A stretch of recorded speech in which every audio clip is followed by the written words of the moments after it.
Just as so.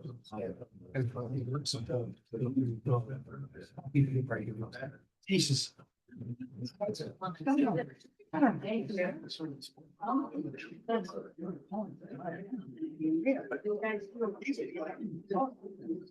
Good evening, everybody.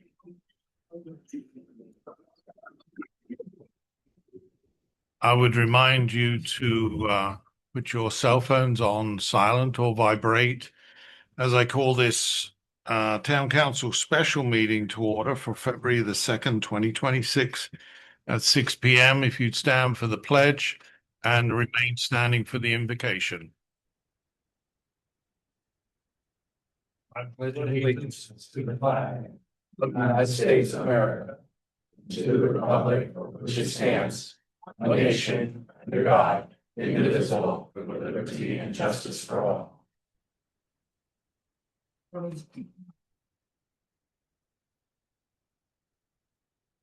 Let us pray. Most loving and gracious Father, we just ask you to be in the midst, in the middle of this meeting, that it will be conducted in decency and in order, giving us the wisdom to make the decisions that are well for the town and for all people. In his name we pray. Amen.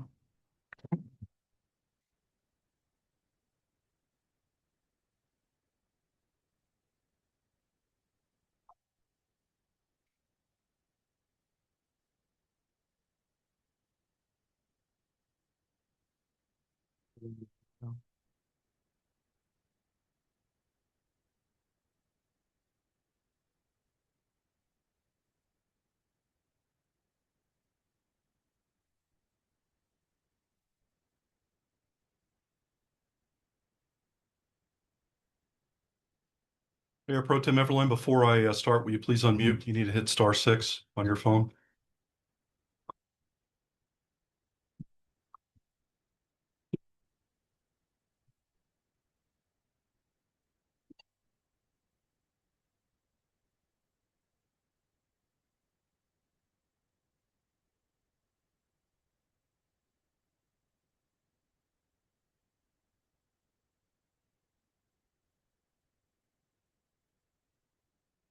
Mayor Pro Tem Everline, can you please unmute your phone?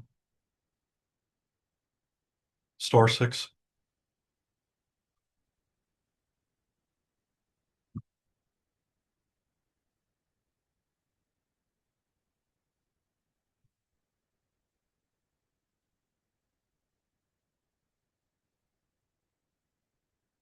Phone is online, but.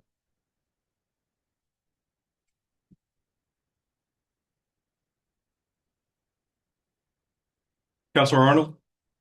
Present. Mayor Pro Tem Everline?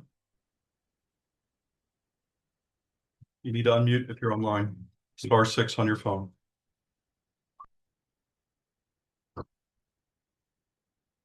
Councilor Lanneman? Present. Councilor Miles? Here. Mayor Wells? Here. We still haven't gotten a response from Mayor Pro Tem Everline.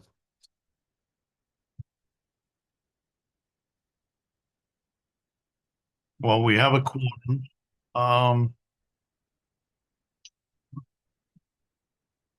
Let's go. Then at this moment in time, Mayor Pro Tem Everline is not online. Should he come online, do the council wish to allow him to participate and vote? I make a motion that if he is able to come back online, that he's able to participate. Do I have a second? Second. All in favor, say aye. Aye. Aye. Thank you.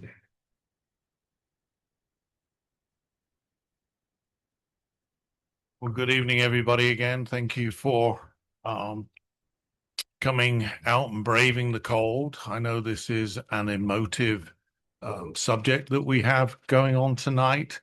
It is an opportunity. Obviously, this has been through planning and zoning. It's an opportunity for it to come to this board, and this board will decide whether or not to grant or not grant the conditional use permit. During these proceedings, I would ask you to keep your emotions in check so that we can do this in an orderly manner. Before we get into that, is there any any changes to the agenda? We only have one item, but it's on there. If not, motion to approve the agenda. Motion to approve. Second. All in favor, say aye. Aye. Okay. So now I will open public question and comment. Any person wishing to address the mayor and town council on an item that is not on tonight's agenda, because you will have the opportunity to speak on that later, is asked to come to the podium, state your name and address, and you have 3 minutes.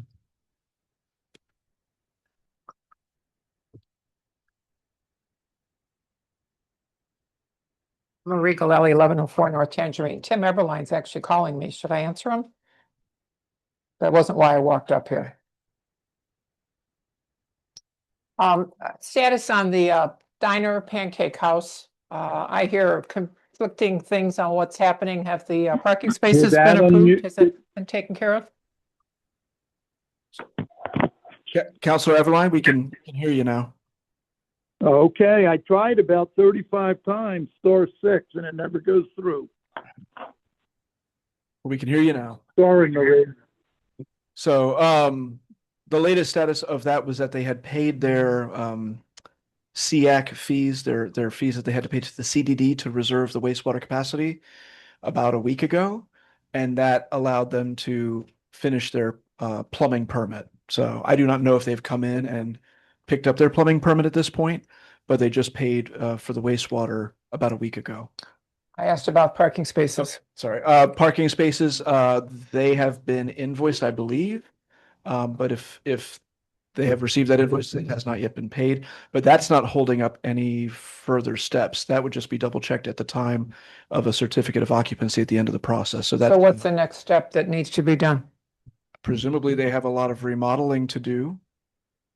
I just want to make sure that the town is doing everything they can to get this open so we can actually have a place to eat in town. Yeah. So the Other than plumbing, boondocks. the plumbing permit is available if it hasn't already been picked up, and Okay. beyond remodeling and calling in for a final inspection, there's nothing outstanding on the town side for this project. I heard something else, and you can deny or agree, that something with the pipes on Central into the Pancake House were not put at the right angle.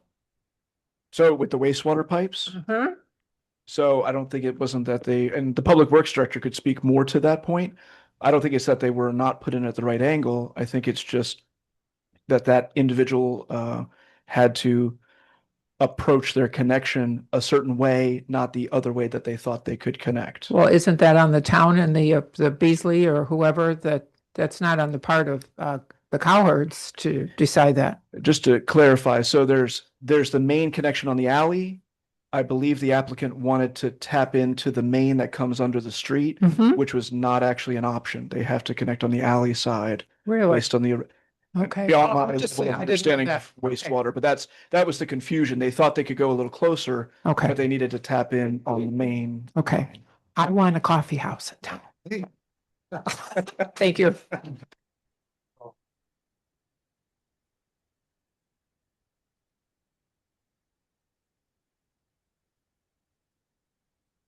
Not on the one item agenda, correct?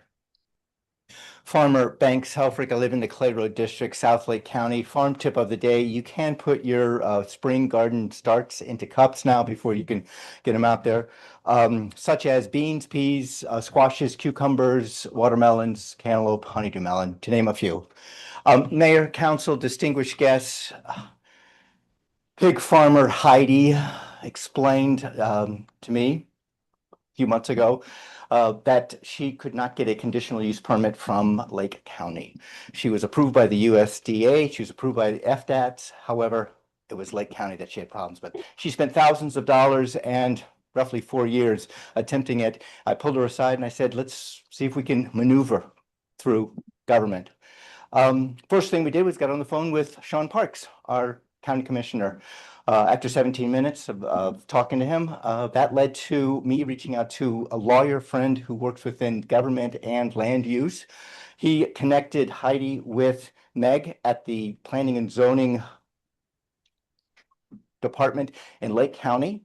Heidi ended up taking a trip up to Tavares for an afternoon, filled out a conditional use permit, also gave money as far as the fees concerned. That led to Heidi being put on the planning and zoning board agenda. In July, she presented her case. There was some opposition from neighbors. There was support. As an advocate for South Lake County, I supported her. I spoke 3 minutes about how this is a community asset, how farmers who live on 20 acres like herself can give back to the community. It was approved 4-1. Went on to the county commission board in August. Again, she presented her case. Again, there was slight opposition. Again, stood up and gave her 3 minutes so in support. It was approved unanimously 4-0. So why am I telling you this? This is a seed to solution success story. This is what I do in Lake County. As an advocate for Lake County, I push and I support not only farmers, but the best in our community. So if anyone is in earshot, reach out to me if you have an issue with federal, state, county, or even municipality government. I am here for you. And I'm here for you not because I care. No, I'm here for you because you matter. I am Farmer Banks Helfrich,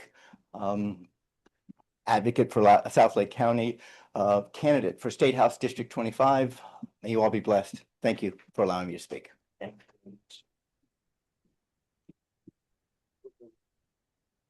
It's super quick. Eric Gunnish, 448 Amelia Place, Howey-in-the-Hills. My question is for Sean. Did you ever hear back from the lawyers on my proposed ordinance? We are currently talking about that. Okay, thank you.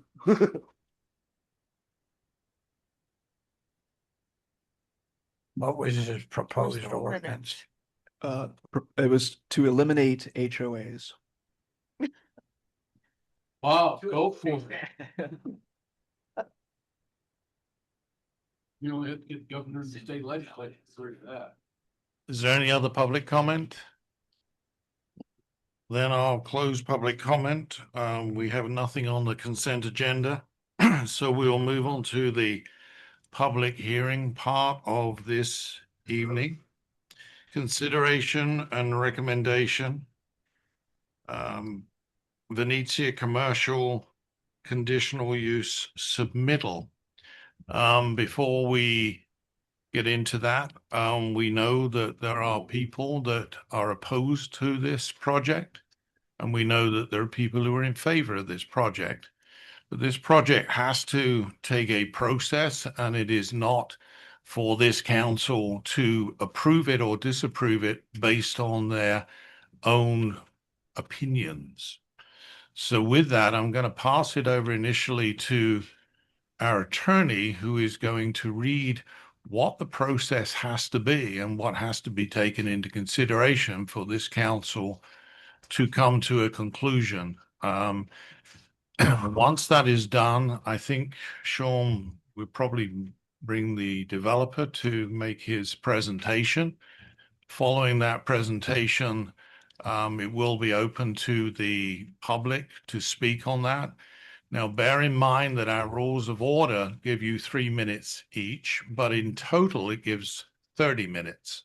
So I would also ask you to be succinct in your comments, whether that be in favor or opposition to this project. And also the town engineer is available if there are any particular questions on that point as well. He's online. No, he's here in person waving from the back. Okay.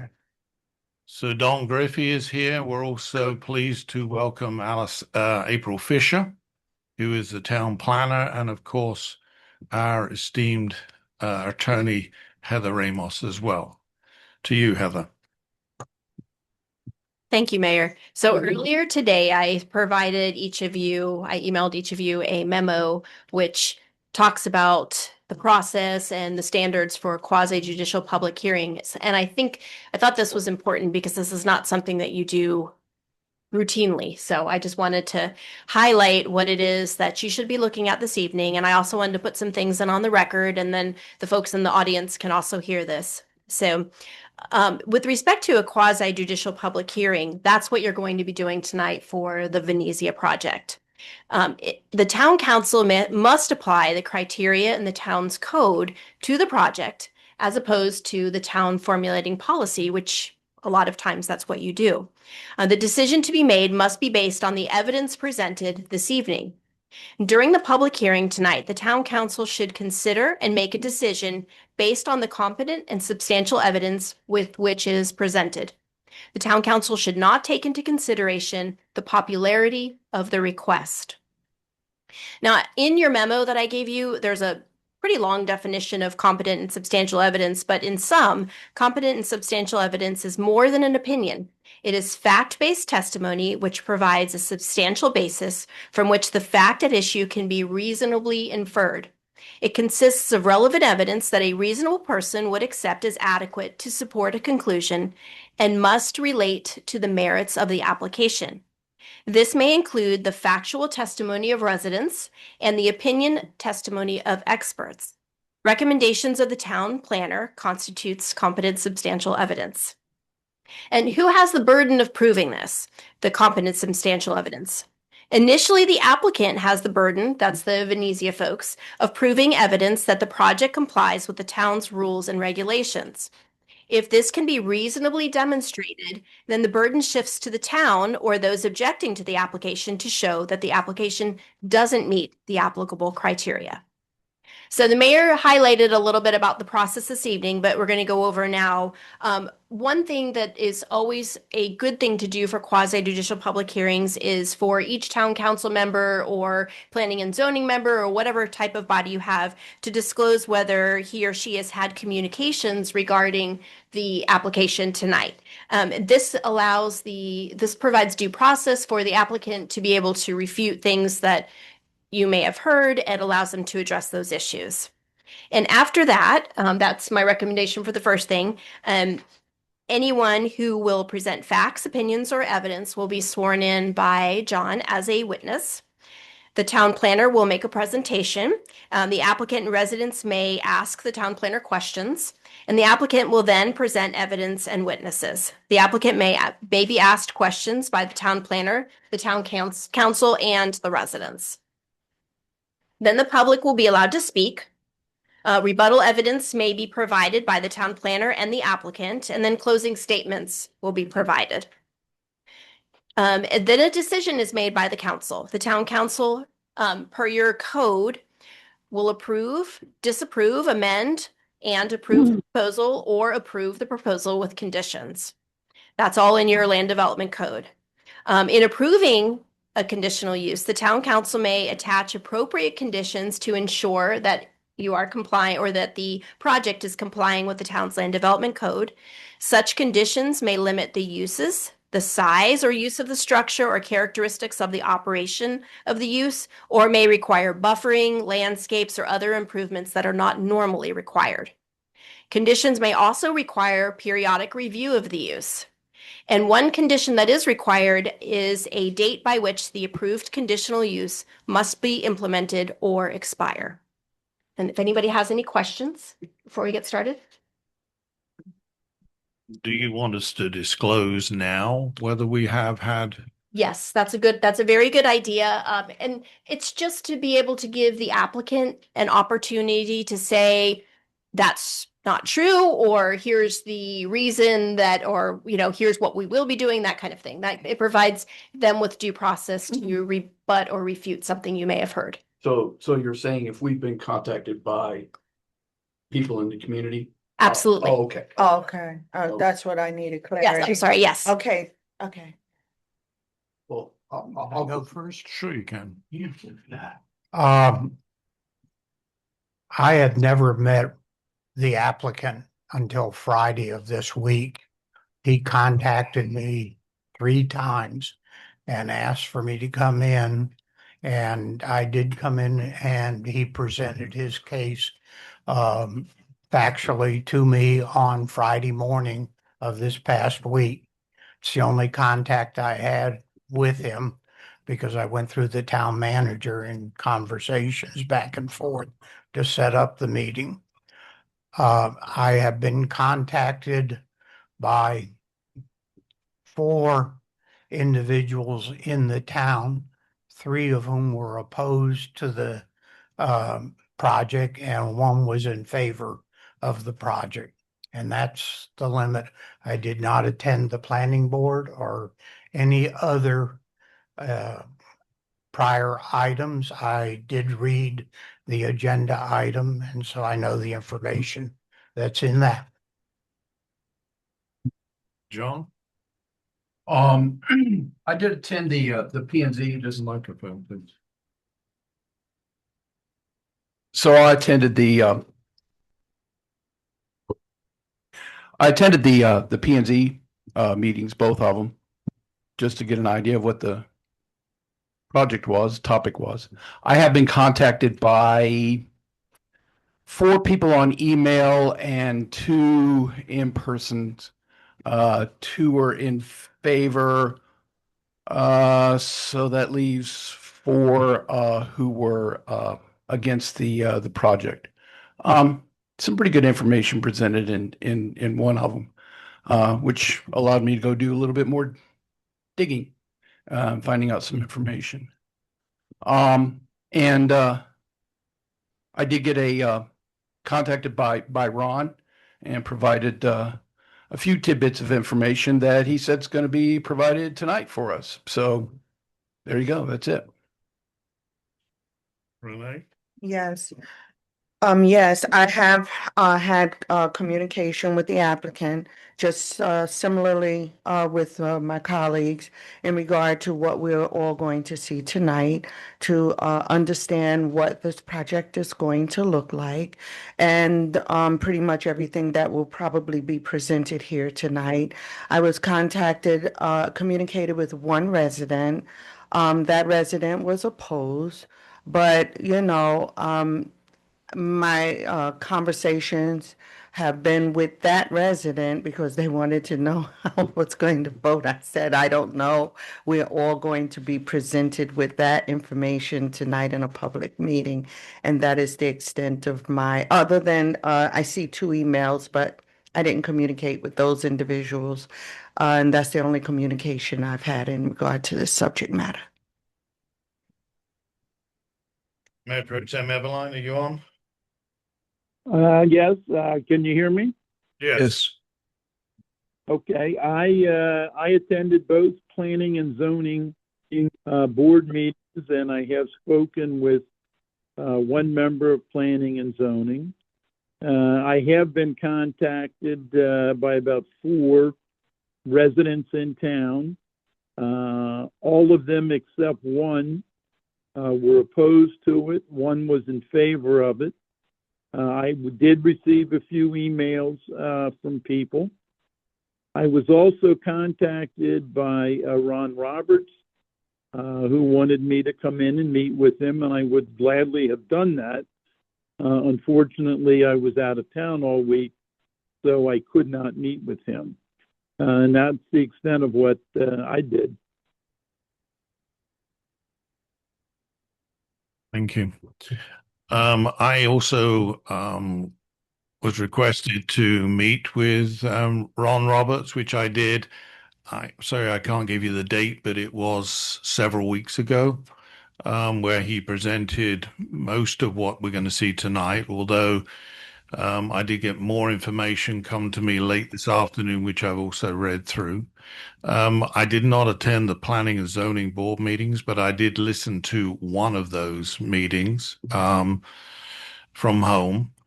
I have had a couple of conversations with residents. One stressed that not that that person was either in favor of it or opposed to it, but she did tell me a lot of what the jungle drums were doing on the street, which most of them were not in favor of it for a variety of reasons. And I've taken at least one other call from somebody that I know that knows me that has indicated that it's he would not be in favor of this project. But that is all that I have done. And obviously I've had meetings with town staff on it as well. Yes. I just remembered. Do I need to include town staff? Is that Does that count? No? Okay. And I did not attend any of the P and Z meetings either or. Okay, rather than go straight into the presentation, do we want to hear from our planner first? Let's have John swear the witnesses in first and then April. So you're taking April as a witness? Everybody that talks tonight can be sworn in. It doesn't hurt. Okay.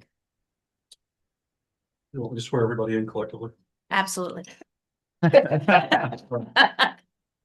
All those that wish to speak tonight, please stand and raise your right hand. Do you swear or affirm that the evidence you're about to give this evening regarding the conditional use application for the Venezia convenience store with a gasoline station will be the truth, the whole truth, and nothing but the truth? I do. I do. Thank you. Do Thank we you very have to much. be sworn in? no? No.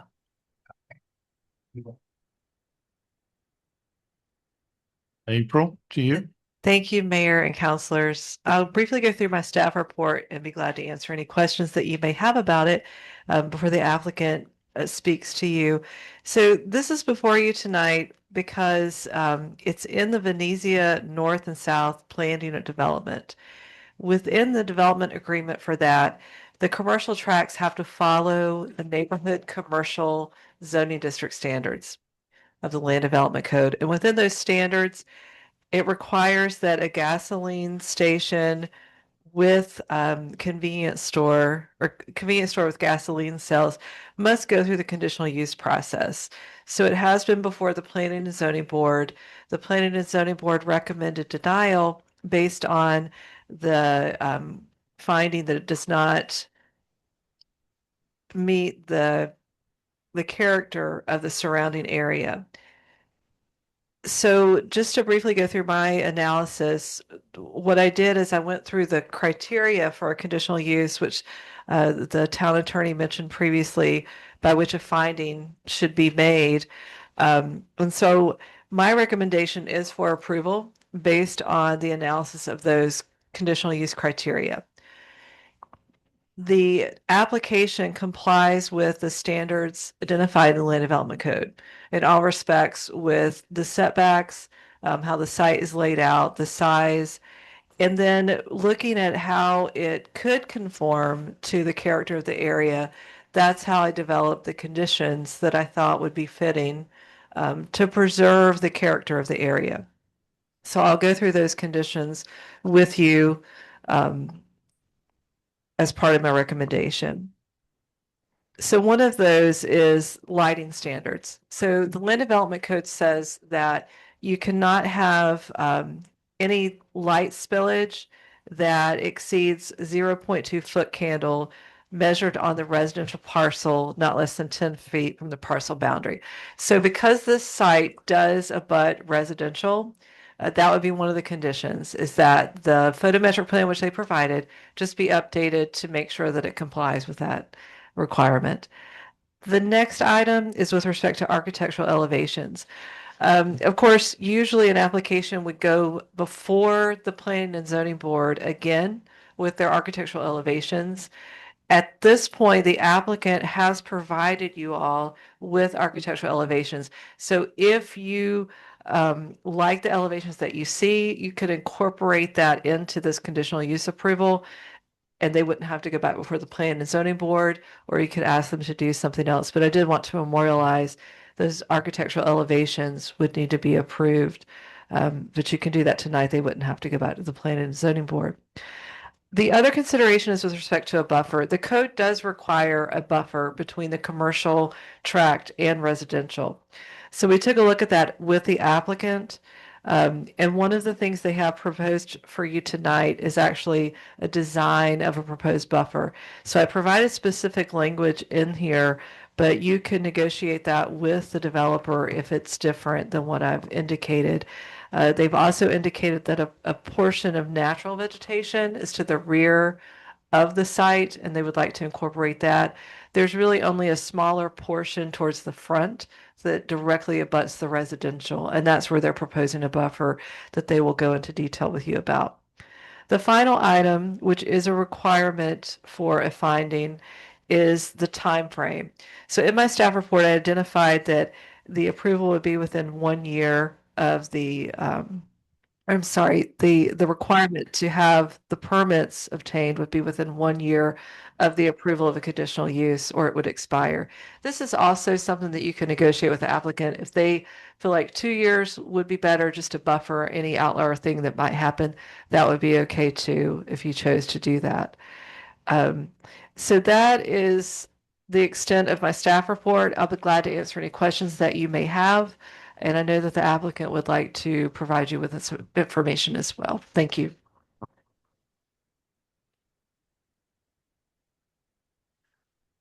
Hey, if the applicant would come forward. Notice you did not swear yourself in. Is that because he's the attorney for? Correct. I'm not allowed to give evidence or testimony. I can only spout. So, Okay. well, but we do have other people that were sworn in. Mr. Mayor, counselors, and staff and professionals. My name is Jimmy Crawford. I'm a land use attorney here in Lake County, 702 West Montrose Street, Claremont, Florida. And I do represent the applicant in this case and do have a short presentation. A quick caveat. The CUP request is for the gas pumps and the gas pumps only, not the commercial use and not the convenience store. Those are allowed uses in neighborhood commercial. So we're going to try to keep our presentation on the CUP subject only and try to keep it as short as possible. Of course, any questions the council has, we'll do our best to answer, of course. We have with us tonight Ron Roberts and Ryan Combs representing the property owner. David Martinez, who is a geologist and environmental project manager regarding potential environmental impacts. We have Ron Balsero and or Chris Sean. They will be online, I believe, and we have their materials in the PowerPoint presentation. They are certified appraisers and going to speak about property values and effect on those. Justin Goody, did I say that right, Justin? You sure did. Okay, thank you. Is a home insurance professional, and he's going to talk about the property insurance effects on the neighborhood because of the CUP. And then lastly, we have Jim McDonald, who is a real estate manager for 7-Eleven. And he's going to speak about the operational issues, including how they manage the store, what the security is like, what the maintenance is like, that type of thing.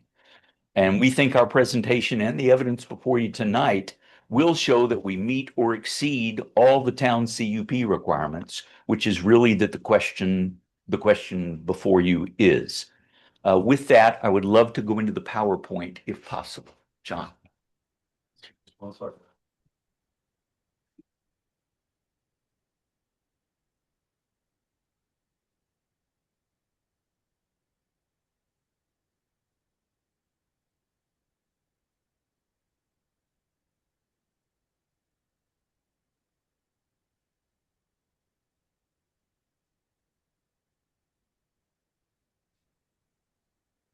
You're better than me, don't worry. Okay, thank you very much. This is an illustration of the elevation that we propose. And I want you to look at this for the elevation. We don't believe it necessarily meets all the landscaping and buffering requirements that are required around the building. And we didn't have a landscape architect to review it and put those in. So we're not saying the parking lot and the exterior outside the building will look exactly like this, because it won't. It'll have more landscaping. But that's the elevation that we're proposing. Next, John.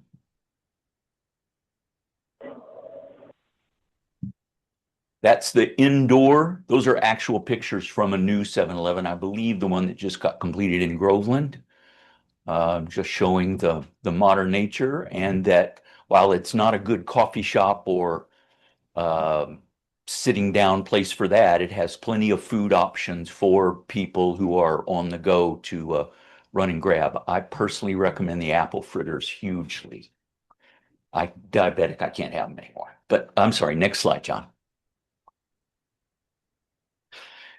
This is what I'll call the small parcel commercial concept plan. This shows the 7-Eleven in the red or orange, and then proposed uses next to it that aren't before you tonight. We just wanted to show, of course, this has a north commercial parcel that we're looking at and a south commercial parcel, which is larger and will come before you at some point in the future as needed. Let's go to the next one, John. This is the actual engineering concept plan. And I say engineering because it was drawn by an engineer, but it's not an engineered plan yet. That comes through with site plan approval with the town. But that's the site as it looks like from if you flew a drone over it and only had the sketch. Next, please.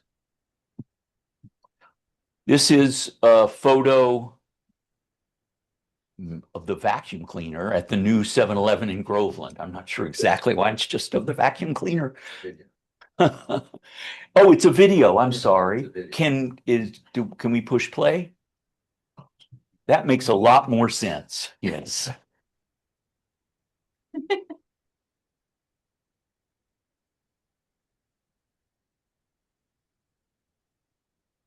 There you go. And a condition by this council could be that they make the vacuum free like Wawa. I'm just saying. Okay, thank you very much. Next, we do have David Martinez. I would like to go to the next slide. That is Mr. Martinez's CV or resume. And I'm not going to bore you with all of that because I can't even read it myself, but I do have one here. And Mr. Martinez is an environmental project manager, holds licenses as such, and is very experienced in underground storage tank systems and gas stations in general.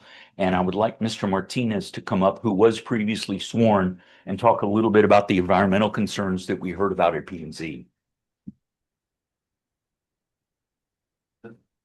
Good evening, all. So as mentioned, I am a environmental project manager. I've been working around petroleum storage systems in environmental capacity since 1999, before I even got my degree in geology. Can you speak to the point? Oh, I'm terribly sorry. And you can take it out.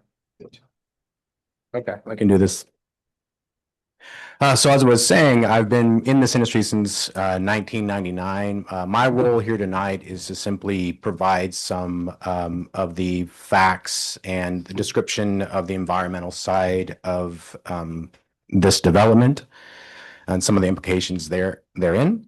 And so, like I said, I've been doing this since 1999. I did have a brief stint as a Lake County Schools teacher at Each Middle School, which was my privilege to do that. And I live in Montverde, which is also a small town with one gas station. Next slide, please, if you don't mind. Okay, so just a brief description of what it is that we're talking about from the side of the retail petroleum. Modern underground storage tanks, also known as USTs, are double-walled. 7-Eleven specifically is going to use only fiberglass double-wall tanks because those will be resistant to corrosion. I'll call your attention to this ATG console, which is stands for automatic tank gauge. This is a sophisticated piece of equipment that is going to be monitoring the inventory of the tank.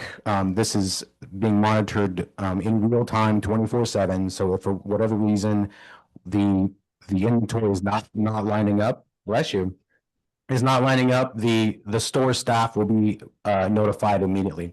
Also, this thing called a brine reservoir, this is in between the two types or the two holes of the tank. There is a brine solution in there that's being monitored 24/7. If for whatever reason fresh water got into that tank, again, that would be notifying the store personnel immediately. With 7-Eleven specifically, they go above and beyond the regulations in Florida. With 7-Eleven, everything has a double containment. So if it touches the ground, it is either double walled or it has a secondary containment. And then I'll call your attention to just to right of the ATG, there's the spill bucket. That is where the refueling trucks will do what's called a fuel drop. They'll drop the fuel, the product into the tank, and not indicated on this image, but of equal importance is a small pipe that's to the right of that spill bucket, and that it's called a vapor bucket. And I'll be talking a little bit more about that and its importance in just a little bit. Next slide, if you don't mind. Thank you. So one of the concerns that I became aware of, that leaks and spills are essentially inevitable. They cannot be protected. I can tell you in my experience that this is not always the case. In fact, I was doing research on a 7-Eleven in, I forgot the town, Castleberry, that actually has been around since the 1990s, has never had a leak or a release. When I first got into this industry in 1999, the idea of the huge plume of gasoline coming out of a tank, that was already fading into obscurity. That's not the reality anymore, especially with these retail petroleum stations. So that's not the kind of problems we see. And as mentioned before, the tanks are double walled, everything's double walled, double containment. These are engineered specifically not to leak, and they are monitored around the clock 24/7. Next slide, if you don't mind. So I mentioned that vapor bucket. So when the truck drops its fuel, one common misconception is that the vapor that's in the void space of the tank is going to come out and be released into the environment. That is actually not true. That would not be a good situation. In general, what happens is as the tank is filled up with the liquid, the vapor that is displaced goes right back into that truck. There are vent pipes that come out of the ground near the tanks. Another misconception is that those are releasing vapors frequently. That it could not be further from the truth. As a matter of fact, those are a fail-safe. Those are not meant to be used for routine operations. If for some reason the vapor was not re-entering the fuel truck, that would be an emergency situation. Well, and it would be a fail-safe, I want to say, where it could vent, and it vent in a situation where it was not near the ground, not near ignition sources, and would kind of go off into the atmosphere. But again, that is a fail-safe only. Next slide, please. Another concern that I became aware of was the idea that the local community cannot handle the environmental consequences. It's important to understand that all of the funding for the regulation of petroleum storage tanks comes from the state level. The town will not burden the cost. There's no mechanism for that to even happen.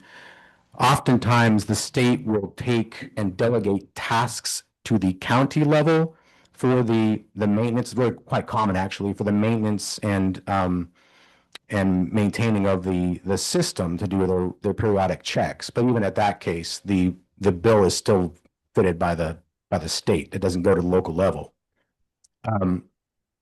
7-Eleven specifically, however, once again goes above and beyond the state regulations. They actually hire third-party contractors, experts in these tank systems to do periodic inspections, so that the people working in the store, they're allowed by Florida regulation to inspect these systems, but they're not experts. So 7-Eleven says, we don't want them looking at it for official inspections. We're going to hire some outside folks to come in and do that. So that once again makes sure that all of these systems are working correctly without any problems. And one thing that's also important to realize, state regulation says that if there is an incident, like for example a loss of inventory, unaccountable loss of inventory, it needs to be investigated within 24 hours. 7-Eleven has their own rule. It's in 4 hours. And I can tell you by personal experience, because I was the guy that would get the phone call at 3 o'clock in the morning to go out to Pine Hills and determine whether some sort of release or leak had happened. So they take that very seriously. So the idea that there's going to be a lingering spill, that just with 7-Eleven, and I can speak only with 7-Eleven, that's who I work with, that's not a thing that happens in my experience. Next slide, if you don't mind. Okay, I'm not going to go through all of this one by one, but the point of showing these acronyms and specifically these agencies here is to understand that there is an entire ecosystem that goes along with regulating these systems and keeping them functioning correctly so that they do not impact the environment. And in the rare case where there is an environmental impact, it is dealt with quickly and efficiently, and again, not at the cost of the town. Next slide, please.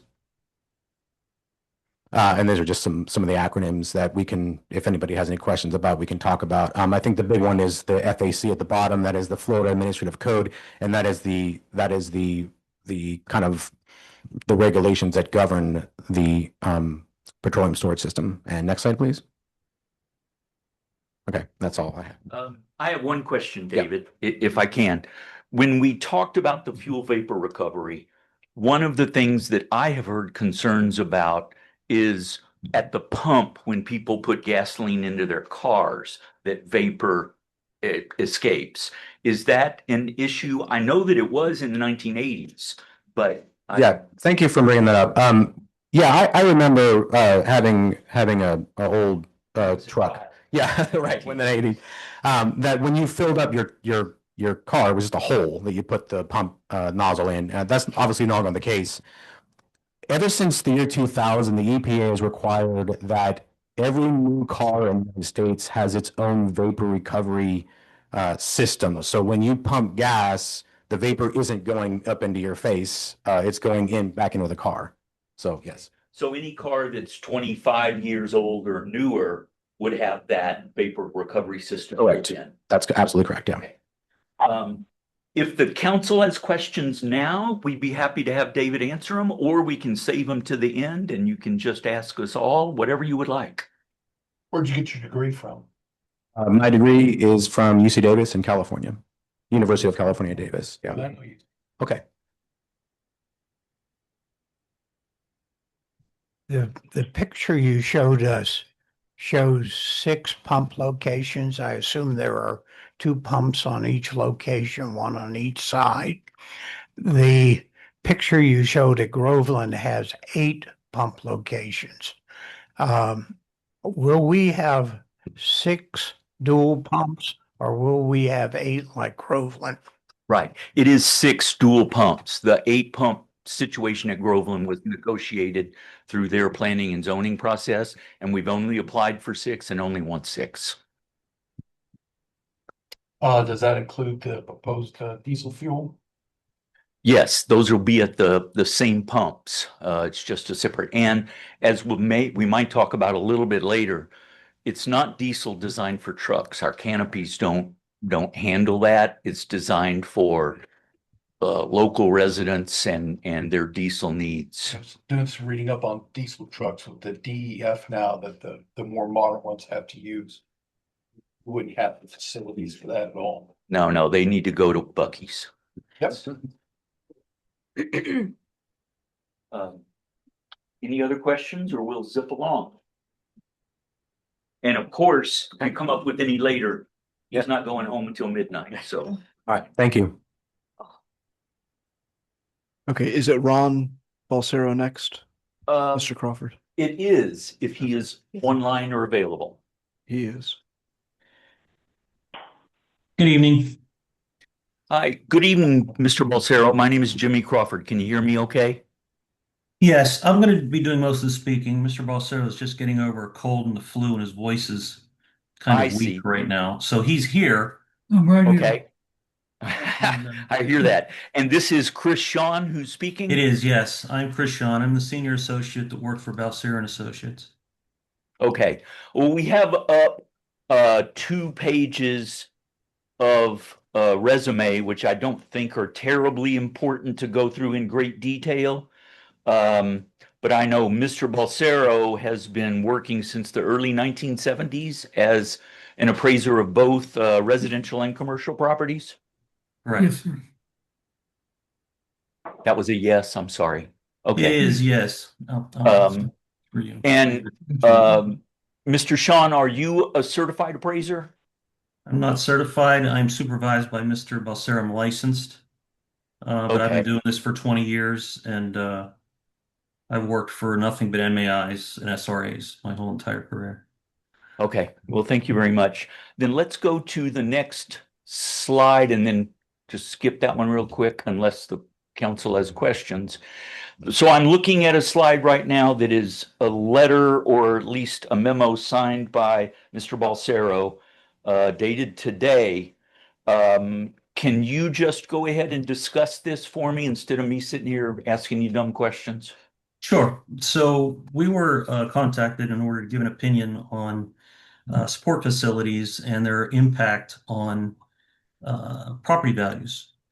And so we looked at the project, we looked at everything that was sent to us concerning the design and the location and area, which, by the way, is not isn't as important to the universal concept that uh, support facilities add value to projects and neighborhoods, especially developments. Um, we discussed this at length, and Ron stated that in his experience, it's never brought value, it's never depressed values of neighborhoods or developments. And this goes for all types of commercial, including retail offices, cafes and restaurants, and convenience stores with gas, especially if there isn't anything close by. We have a lot of examples of this. Including opening up Highway 52 up in Pasco, and there's a lot of neighborhoods up there, and everybody's waiting with bated breath for them to bring in the commercial properties for obvious reasons. They have to drive 20, 30 minutes to get to gas and grocery stores, and they don't like it. And everybody in these neighborhoods, which are substantial, is waiting for this to happen, and it is happening right now. The main point of this is an appraisal concept. We have to, as appraisers, we have to comment on this for all federal transactions. And the concept is that by providing essential amenities, such as all the items I mentioned before, grocery stores, cafes, restaurants, gyms, health services, convenience stores, and fuel, within the direct market, values are maintained and typically appreciate over time, as such projects have universal appeal in the marketplace. Now, that's an appraisal term, universal appeal in the marketplace. What that means is if you go to sell your house and somebody's going to come and look at it and they don't have any support facilities around, your house value is not going to be as high as somebody that does. And that does include gas also, obviously, because people have to get places. So basically what that does to home values is it impacts the marketability of the homes when compared to other homes that do have support facilities. We have to comment on this in every single appraisal in single family residential and townhome appraisals. And the mortgage companies make sure that we comment on it in detail. And if there is a problem that there is not support facilities around, adjustments have to be made, location adjustments have to be made, and it's a downward adjustment for the subject property. And then we have to explain when things are going to come about and if things are in the works, and we have to talk to people about that to put into the report. So as a rule in appraisal, and this is universal, and it's core standard in appraisals, you need supports facilities. And if you don't have them, it may depress the values of your house or your homes, especially in developments, large developments. Okay, thank you very much, Mr. Sean. So then it would be your opinion and Mr. Balsero's opinion that the 7-Eleven with the gas pumps as it's been presented will not negatively affect property values within Venezia or any of the immediate surrounding area? Exactly. Yes, it's an enhancement. Okay, okay. Well, then I'd like to go through a couple more slides. We did a few comps. And then if you have questions, of course, or Mr. Sean or Mr. Balsera, of course, we're happy to try to answer those. So next slide, please.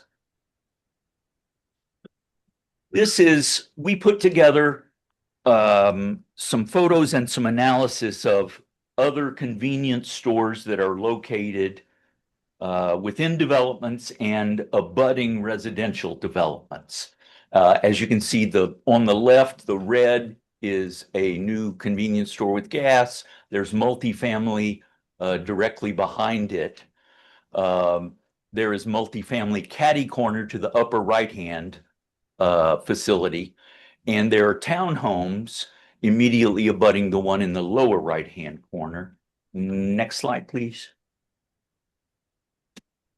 This is one of those facilities that we analyzed all the current property values and historic property values in that neighborhood that is at the bottom of the picture down there. And those are townhomes. And the values of the ones farthest away are no different from the values from the ones immediately abutting the 7-Eleven, or I'm not sure if that's a 7-Eleven or not, the convenience store with gas. The comp one is Mr. Crawford, 360. can you move your podium over just a little bit? I think some of the folks in the audience are trying to see the. Can I go this way? Get out of the way? Is that better? Yeah. Okay. Yeah, I had a big lunch. I'm sorry. So the comparables, the close townhome is 362,000. The furthest away one is 360,000. And as you can see, over the years, the value has not been diminished. Let's go to the next slide. This is a single family home development with the values noted all, and the same here. We only have the one that shows it's 538,000, and it's almost immediately abutting the convenience store with gas.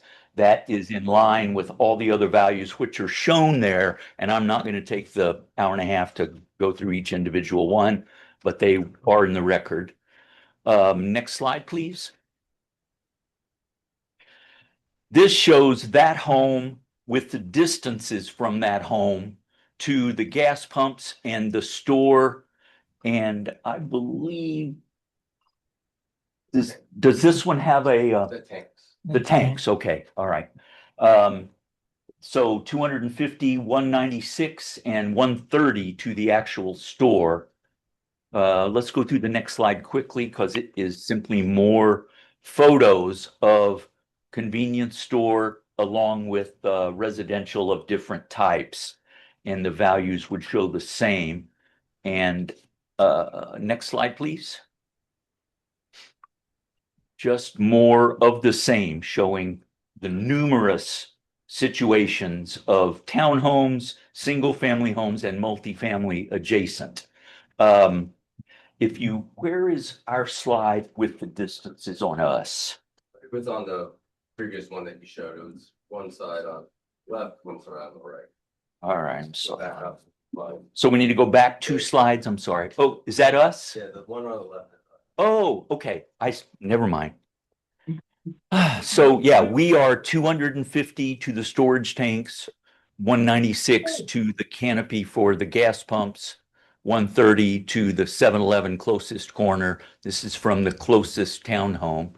And the right side aerial shows the distances from the comparable that we saw at $536,000, which was consistent with the entire neighborhood, just to show that the distances are very comparable. Okay, I'm sorry. So, Mr. Sean, Mr. Balsera, unless you have something else, we'll just turn it over to the council for questions.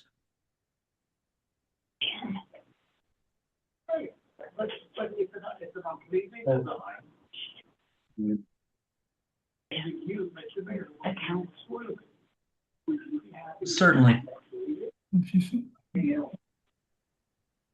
I have one question.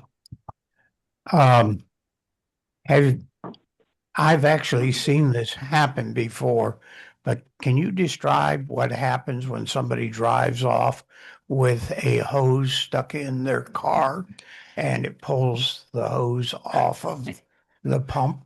You don't know how close I've come to doing that. I would actually like to have David address that because again, I'm not supposed to testify. I actually saw it happen one time. Okay. What protections do we have for that scenario? So, and again, I'm going to be speaking about 7-Eleven stores and their equipment specifically.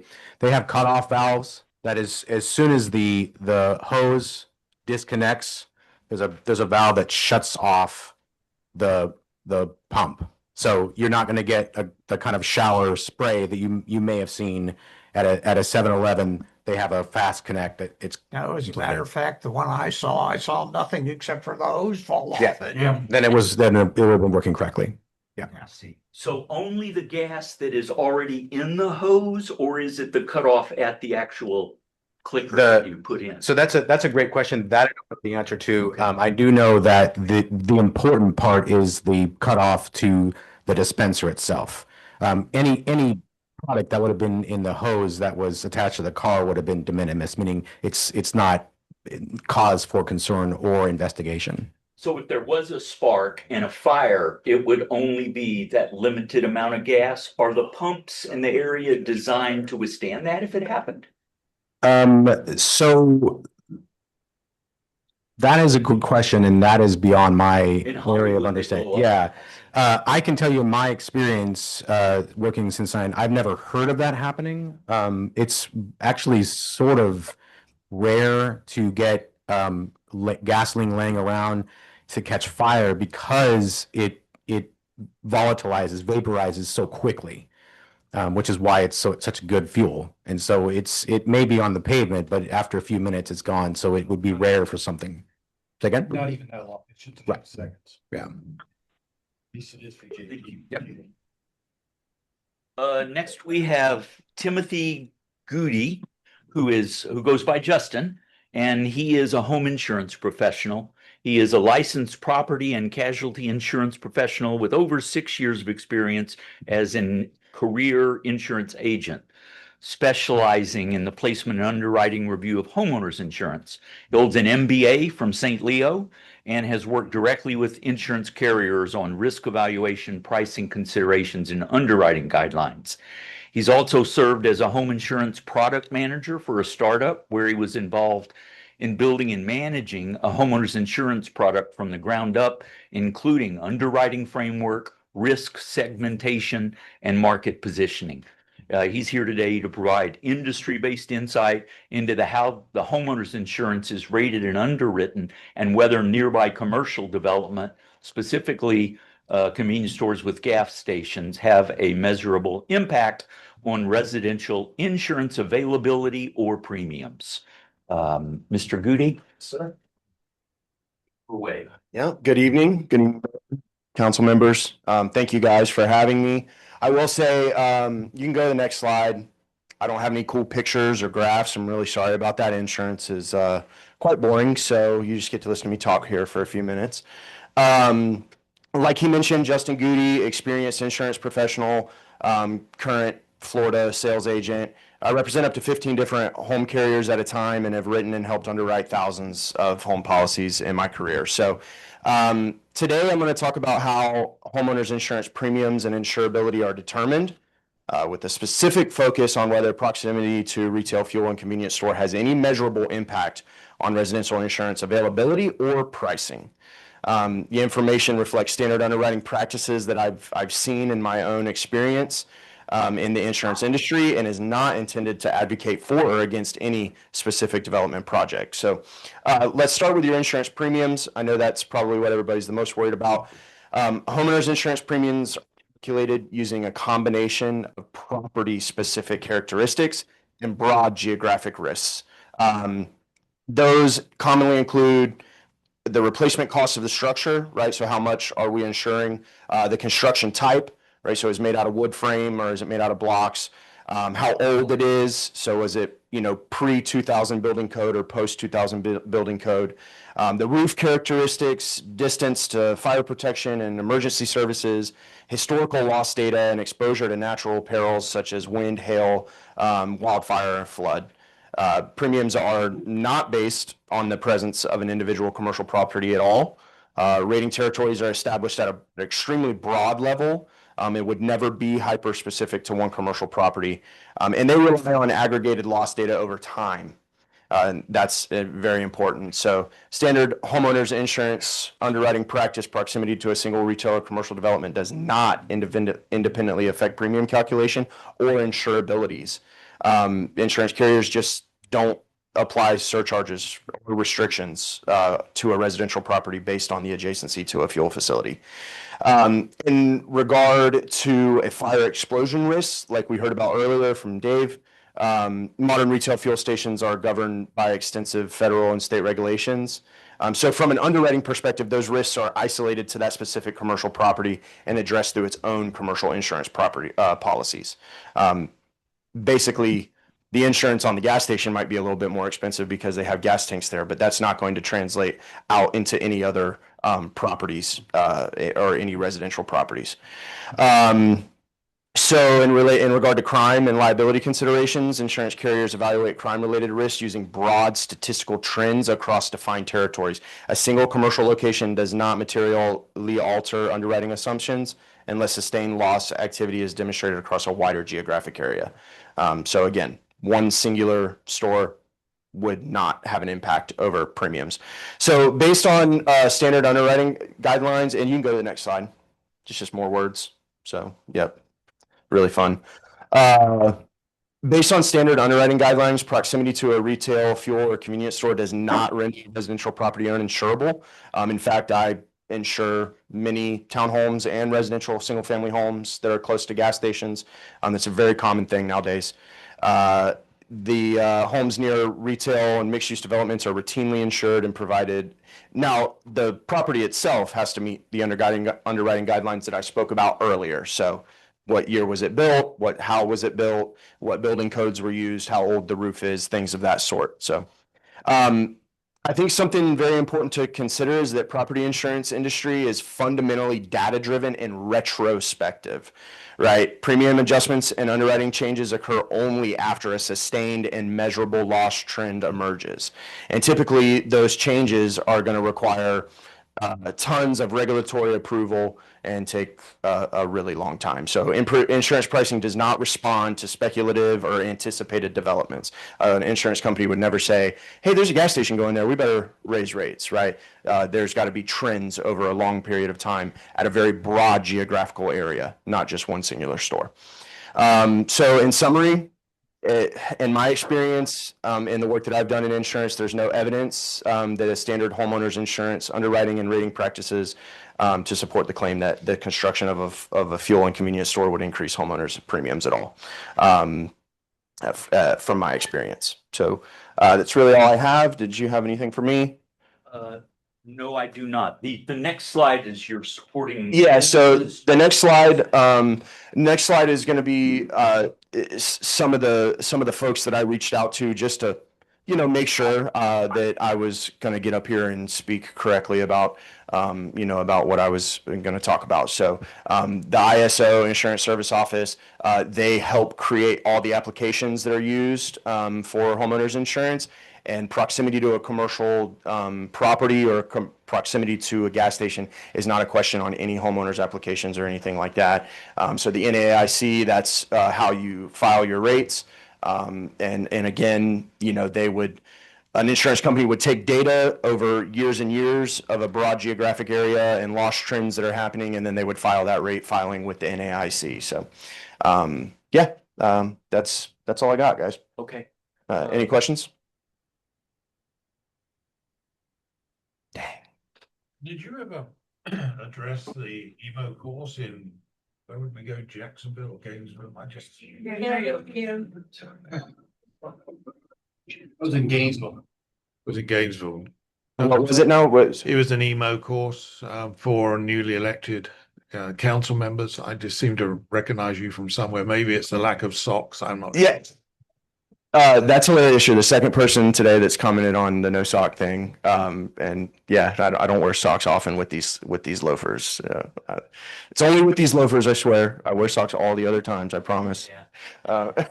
When you come to Howie, people try to give you socks. Yeah. And Mayor Wells, I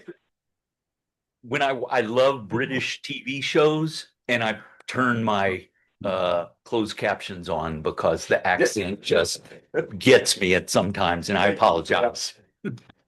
The next two slides are me, even though they're not me. I'm proxy for our traffic engineer.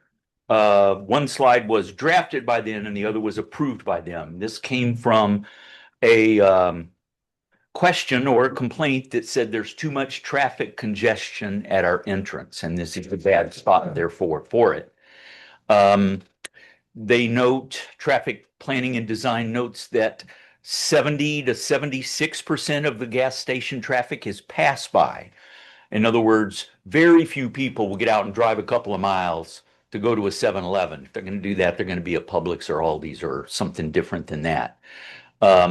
So on the attached table, which I'm going to show you in a minute, less than 2 peak hour trips per minute are newly generated by this development. We have to have our turn lanes, access management, and driveway separation reviewed and approved by FDOT and the state. Neighborhood entrance operations are not materially affected according to ITE, and that's International Traffic Engineers Association and FDOT modeling. EPA smart growth documents encourage neighborhood serving retail to reduce long trip lengths. And I would note everyone in Venezia is going to be able to get to all of these commercial properties without going on Highway 19. So it's going to save a number of local trips just with that. Unless they're so angry, they won't come. So I'm not sure. Next slide, please. This is a trip generation comparison table prepared by Traffic Planning and Design. ITE code 945 at the top is our 7-Eleven with the right square footage and pumps.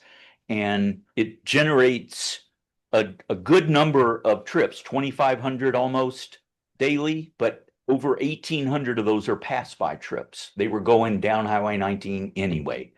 So 598 is our net new trips, which generates 57 new trips AM peak hour, 58 new trips PM peak hour, and those are 2-hour windows. They're not one. They should call them peak hours. The next demonstrates a comparison with an allowed use in neighborhood commercial, which is a quick serve restaurant with a drive-through.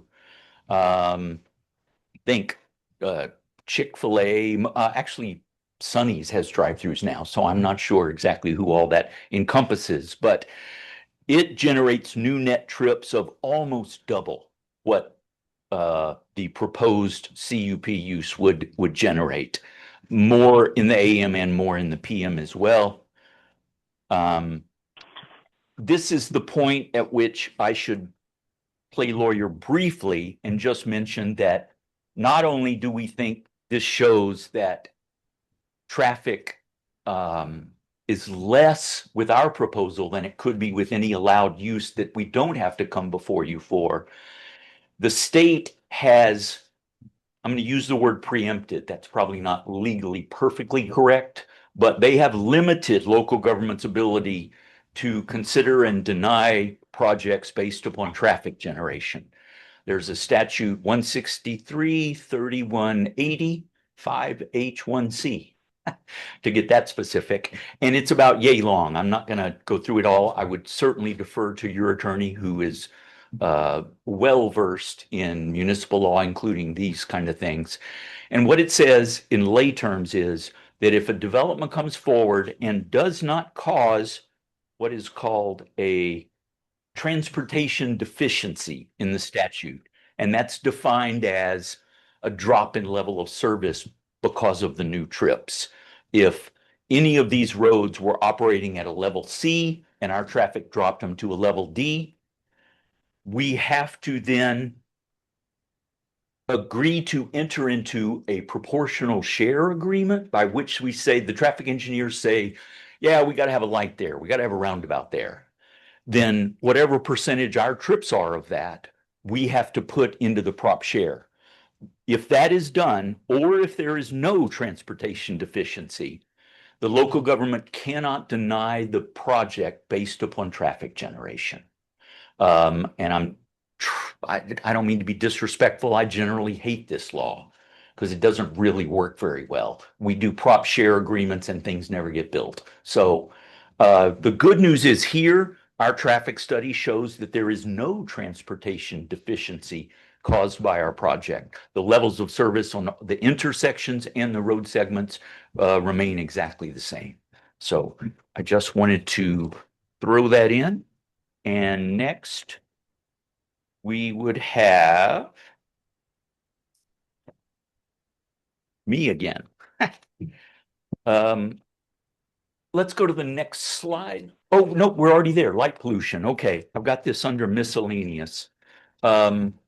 As April, your planner, discussed, the town already has very strict illumination standards. And 7-Eleven's policy is that 0.2 lumens can't get to the property line, much less get off. So we modern LEDs with the blackout covers that are used on them have just been a game changer for that type of thing. In the old days, light pollution would have definitely been an issue. It's not. We address the canopy heights next. Not designed to service 18 wheelers. We do provide diesel for boats, RVs, and lawn equipment. I don't know why anybody would have a diesel for that, but some do. I know. Let's go to the next slide. The buffer is insufficient. We've been talking to neighbors in the townhome development about that. We certainly will meet or exceed the town's standards for those, and it does require a thicker buffer between residential and commercial. And we do comply with the code regarding that. Let's go to the next slide. I think we might have a picture. No, oh, that just shows where the enhanced buffer is being installed pursuant to our plan. Okay, next, please. That's an illustration. I think it is just straight a picture from Google Earth or Google Maps of the entrance as it exists now, going from the back of the commercial development into the townhome development. Next, we're going to show what we propose. And that is the buffer, an illustration of the buffer that we plan to install, which is code compliant and even a little more in some areas. I'm sorry, next slide. And then this is an alternative that we have discussed with, I believe, the town and with the neighbors. And it involves gating and providing emergency access only through that exit from the townhome into the back of the commercial development. This, the county allows this as a second access in many developments. And they get a clicker to take the fire truck and the ambulance in there anytime they need. But normal residents' traffic cannot go that way. We are not certain if the townhomes really want that or the town really wants that. But we are happy to do it either way, either leave it open as it is or provide this restricted emergency access only. I will say that because of the other access to the townhomes, there's really two buildings that would come out this way quickest. All the rest of them can go out the other direction and be virtually the same. Now, our neighbors may have different opinions on that, and I'm happy to listen to them. I don't live there. Lastly, for witnesses, Jim McDonald is the property manager for 7-Eleven. I'd like to have him come up and talk a little bit about how this station will be managed and maintained. I'm property manager. I'm just the real estate manager. Real estate manager, I'm sorry. I don't manage the property myself. So I will make this quick. I wanted to come in and kind of, talk about one of the claims we heard at the last meeting about gas stations being dirty or poorly maintained. But I also wanted to kind of show that how we can be good partners and how we can benefit the community itself. So, we do have several fleet programs, and a company locally reached out who actually inquired about this Gutman fleet card. They had several vehicles in their fleet. And we will carry that in order to work with the local businesses here to make sure we can service that company. But we also can partner with the city itself, with the police department, public works, future fire department. Oh, sorry, town. Sorry. Both towns and cities. We work with everybody. But we do have fleet programs that we can have discounts for gas for your fleet. And we got folks in our corporate office that can help with that. We do have 24-hour surveillance, kind of speaking to any kind of safety concerns. And then another big thing that, in part of my past, I actually operated and managed all of the stores in the western half of Florida for a couple of years in the past. And one of the big things that we do provide for our local communities is during a major event or crisis or hurricanes come through, we actually can get generators out to those stores and kind of make sure we're open for the communities that might not have those services available anywhere else.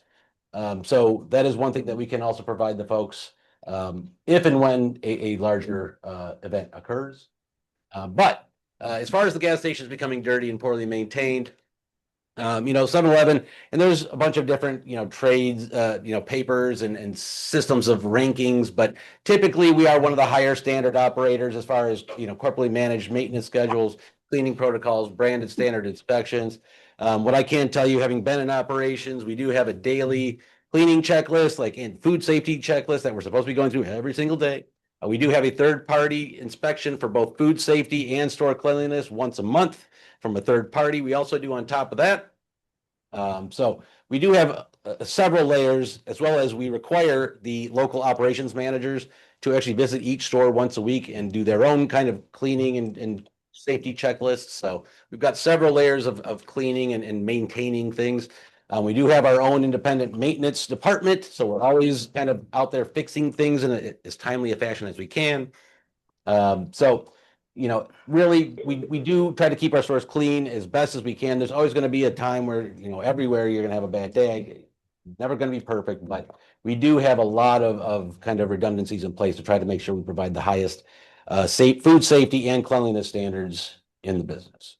So, Is this a corporate-owned store Yes. or a franchise? It's corporately owned. It could be franchised if that's an option out there. If somebody's interested, they can apply. But as of right now, when we first start on all stores, they're corporately owned. It's owned by 7-Eleven Corporation, Correct. not Fly-by-Night Corporation. Correct. Okay. You ought to have your cleanliness people look at the one near the Walmart on 441. Now, again, I'm the real estate manager. I no longer run the stores. That was several years ago. But I will definitely make note of that and bring that up to the operations. I have a question. So I see where you have generators and it's an S on the end. So how many generators would you have on this one location? Well, so And how do the generator system work? So what we do as a market, I guess I can speak to my own when I was the market leader. We would kind of assess, we'd have calls preparing for whatever the weather event was. And I would say, okay, we've got 50 stores in the path. We'll go out and source 50 generators, knowing we might need them. And then as our local operations folks are telling us, hey, we're out of power, I would then have my maintenance group go give me a generator out to the store. So we would have them sourced. It's not necessarily we're going to buy one for each store. No, understood. Yeah. I think that to clarify what I'm asking, for the the 7-Eleven itself, will it have a generator system for the pumps, let's say in the event of emergency or storms or anything like that? There are some gas stations, they don't have a generator. So that means that if there is no generator on the property and the power goes out, there's no gasoline, no operation. So that's, will there be a generator built onto the property? We will have backup power. Backup power But systems. it's not going to be as effective as a true generator. It will only last so long. Gotcha. So we will have to, that's when the operations team would get into like, hey, we got to find another power source for these Got it. folks. Are is the 7-Eleven hardwired to have a generator board up and can plug straight into it to power the 7-Eleven? I'm not an expert at that. My maintenance folks handled that, but I'm assuming that is capable. I mean, we are capable of doing that. Yeah, I'm not positive about that though. Well, I'm just gonna say, if you go and just grab a generator, it's not that easy just to put it into there to provide power for an entire building. Correct. And our maintenance folks handle that. And we've done that multiple times during hurricanes and other weather events. So I'm not entirely sure how that is done, but we've done that multiple times in the past. So we have the capability to do it.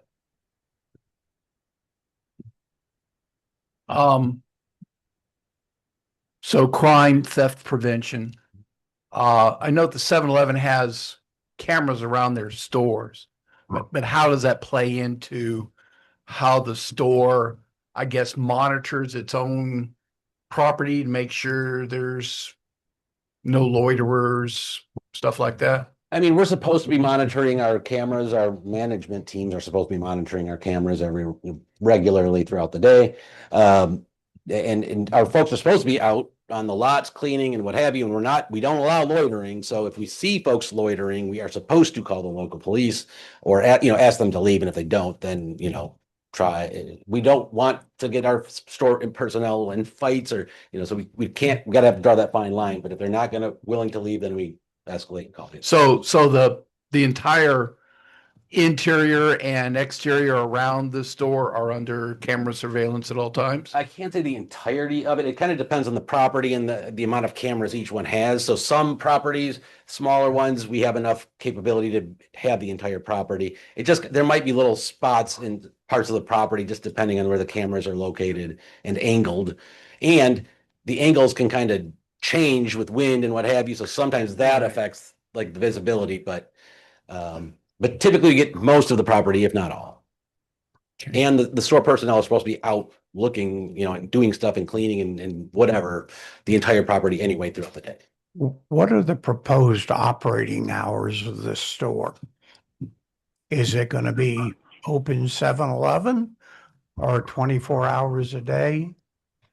Initially, it was 24 hours a day was our thought. I mean, that's kind of our typical ask of any of these kind of locations. So, are you aware of the town code that forbids alcohol sales between 1 and 7 a.m.? And can you operate? I assume you've run into that before. Yes. At other locations. Can you operate the store 24 hours a day and not sell alcoholic beverages, which includes beer and wine type of products during the hours of 1 a.m. to 7 a.m.? Yes. That is not an issue. Do you do that with drapes or whatever, like Publix used to do on Sunday, or how do you let somebody know they can't have a beer at 1:50? Sometimes, certain localities will have requirements of how they want it to be done, but typically we have locks on our cooler doors and we just lock all the beer doors. Oh, nice. But some localities will have us put like metal bars up on them, which looks bad, so there are other things that are required to do in some cases, but we'll typically just lock them. Now, we don't tell you how to do it. We just tell you what the outcome has to be in our code. No, if it's required, we are more than able to work around that or work with that. So if all else fails and they do get an alcohol beverage to the cashier, the cashier would not take their money. Correct. And I want to double because we upgraded our point of sale system. I think it will actually restrict automatically. Like it'll scan and say you can't even sell it anymore. forbid the transaction. Correct. I can't say that with 100% certainty, but I'm fairly certain that has been upgraded where it won't even give them the option to sell We'll test it. it. It's too late for me, but I could try 6:45 a.m. All right. Well, thank you very much, Judith. You are welcome. So I just made a couple of notes there. I would like to reserve a little time to address the comments of our neighbors and to sum up. I won't do it in two different things. We'll try to keep it short. In addition to the conditions that your town planner has talked about, we would accept a condition that says we will have complete camera coverage of the property. In other words, if there's 2 extra cameras you got to put up to make sure you got the back and the edge and the side, we would be fine with that. That's for the safety of everybody. And regarding the 1-year proposed expiration, I was reading what completion means in the code, and it means basically receipt of all permits, which includes, I assume, building permits, that we have to go through site plan approval, engineers, surveyors, architects, all of that stuff. We would request, if that is site plan approval, 1 year is fine. But if it's every permit that's required for the property, we would request 2 years. It's just darn hard to get through all of these systems that fast, and we don't want to have to come back before you, even though we've tried hard and asked for an extension. And with that, I'd like to listen to what our neighbors say and reserve a few minutes to respond to those. And of course, the whole team will answer any questions that the council has. One more question. Our town engineer made a comment about there being a left turn off of Venezia Boulevard into, I don't know what the name of the street is. Right. So There at the townhouse community, but right now there's a median without a median cut. Right. The entrance to Venezia is basically 2 lanes wide in each direction. Would you accept a condition that requires a median cut to be placed there and striping done on Venezia to allow a left turn lane if appropriate? Ryan, will you come up and address that for me? Because I can spend your money standing here, but I better not. I mean, if FDOT requires that, we would definitely make that a condition. This is not an FDOT street. This is a city street. This would be the median within the entrance area. I mean, we would prefer it. It's going into here. Okay. Like right here. otherwise they'd have to do a U-turn to get back Yeah, up to that to go into that. Engineer put that in his findings was, I mean, you're gonna have to you're gonna have to. we would agree to do that if. You would agree to a condition of approval to be added for that? Correct. Yes. Yeah. It sounded like reluctantly, but it's a yes. Are you making notes on this, April? Okay, so is there possibly at this point any questions for the town engineer? Yes, Mr. Griffey had that in his. Okay. Yeah. In his 1-page thing. I just wanted to make sure that it was a condition of approval. So, Yeah. Sure. Thank you very much. Counselor Miles, are there any particular questions you have for Mr. Griffey in general? That Because was the otherwise only we one. can let him go. Mr. Griffey, you're dismissed. Thank you. Thank you for your attendance. Or you can stay. Okay, I would just like to thank all of the residents that are here for allowing these good people to be able to speak. I hope it's been informative. These are experts in their field, which is what the attorney had said at the beginning. And with that, thank you for your indulgence there and your patience. So now what I'm going to do is open it up for citizens' questions and comments. We can probably pull the podium down now. We don't need the screen anymore as well.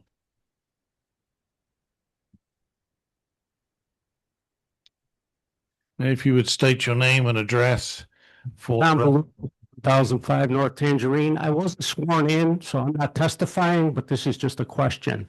When I read over some of the stuff, if FDOT decides that a light needs to be put in at that corner, who's going to pay for it? If the light needs to go in at the entrance to Venezia. At that intersection. Right, which is the cross one from Venezia to Could I expand your question? Or a traffic circle? That's right, David. My understanding is that if, from the information that was sent out to us, that if that is the case, then the developer will pay for it.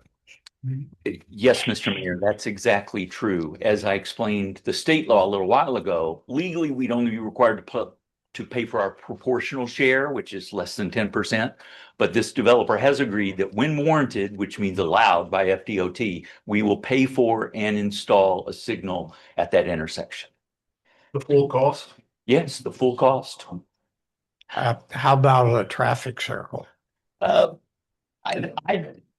I think I think it extremely unlikely, and it would require right of way from both sides of the road that doesn't exist right now. So we will commit to the traffic light. If FDOT says to have a permit, you have to do a traffic circle. Guess what? We're doing a traffic circle, but we believe the light is warranted. When this 7-Eleven goes in, we think it'll be warranted. We know that when the south property develops commercially, it definitely will be warranted, and we will have a condition of approval that says we'll pay for the light and install it. Yeah, because we're planning on. Will you also pay for the maintenance? So in other words, the town, when there's a stoplight, has a certain maintenance expense every year. Will the developer take care of that? I don't believe on State Road 19 that the town would have any maintenance obligations. And well, from what I understand, we're putting another one down on 19 by the Publix, and we are going to have an expense every year for that light. I know that is a fact on county roads. I do not know what the situation is. No, with that state roads. That came up at the Publix, Graham, on 19, which is a state road. So I'm just curious if the developer would pay that fee also. If I could tag on to what he's saying, there is adequate room there, particularly on the south side of that intersection, for a traffic circle, because that was required when the original layout of that subdivision was done many years ago. So it could possibly be a traffic circle. Well, and I think maybe Mr. Griffey could address that more particularly. Except for you is he still here? Are you still here? Back on the clock. Should have left when he had the chance. I was just calling my son to pick me up. I had a radiator blow on the way over there. Morgan had to come get me. But in terms of a traffic circle, I did look at that, and I don't believe there is enough room to put a circle in there. You probably have to acquire right of way on all of the four corners. For the size of roundabout that we've been looking at on State Road 19, I took that and just drew it in over that intersection, and it goes well outside of the existing right of ways. There's quite a bit of right of way on the south side. It was pointed out to me by the developer when I asked him that question. Okay, well, I don't believe, I was looking at the property appraiser's parcels there. I don't know that that was identified as right of way. You're talking about that corner, the southeast corner there? And the southwest corner, both of them. They were going to put a water feature in there originally, and they decided not to do it. Okay. Well, what I was looking. They're not part of the lots. There's a wide area there on the south side. Yeah. Now, my evaluation didn't include those. I mean, if those aren't available, then there's not enough room for. I'm thinking they might be available. We don't want a traffic circle in front of Venezia. Just a question, Mr. Griffey. When you did the overlay from what was going to be a traffic circle on 19 to this particular intersection, did you do the overlay based on it being a 4-lane roundabout, as we call them in England? Or was it just a 2-lane? Because obviously that was one of the hindrances of having the traffic circle on 19 was because FDOT would only approve a 4-lane roundabout. Yeah, the diameter of circle I used was 180 feet, which is the outside circle, and you could get 2 lanes within that. You could design a 2-lane roundabout with that diameter of circle. That's 2 lanes in each direction. Well, a 2-lane roundabout serves a 4-lane road. For a 2-lane road, a roundabout is a single lane. Right. Yeah, and FDOT asked for a 2-lane at Publix, was my understanding. Roundabout. Yeah, at the Publix, they required it wouldn't work with a single-lane roundabout, which would serve right. They wanted a 2-lane road. It would need to be a 2-lane roundabout, which you have to have a 4-lane road to go with a 2-lane roundabout. Okay. Any other questions for Mr. Griffey? Well, yeah. What about? I thought there was a cost to the town for the stoplight that would be there on 19. I thought that was discussed at the meeting. Do you remember? Yeah, this was a comment that came up with the Publix as well. The town does not maintain the traffic signals themselves. Lake County does that, but there is a cost to the town for that maintenance. So, right now we've got 2 signals in town. We've got the full signal at 48, and we got the flashing signal just right out the door. Those are maintained by Lake County, and the town pays the county an annual fee for doing that maintenance. Do you know what that would be for a stoplight, ballpark? Oh boy, that's probably more of a Morgan question than me. I have no clue. Okay, do we know what we're paying currently? Off the top of my head, I want to say a few $1,000s per light annually.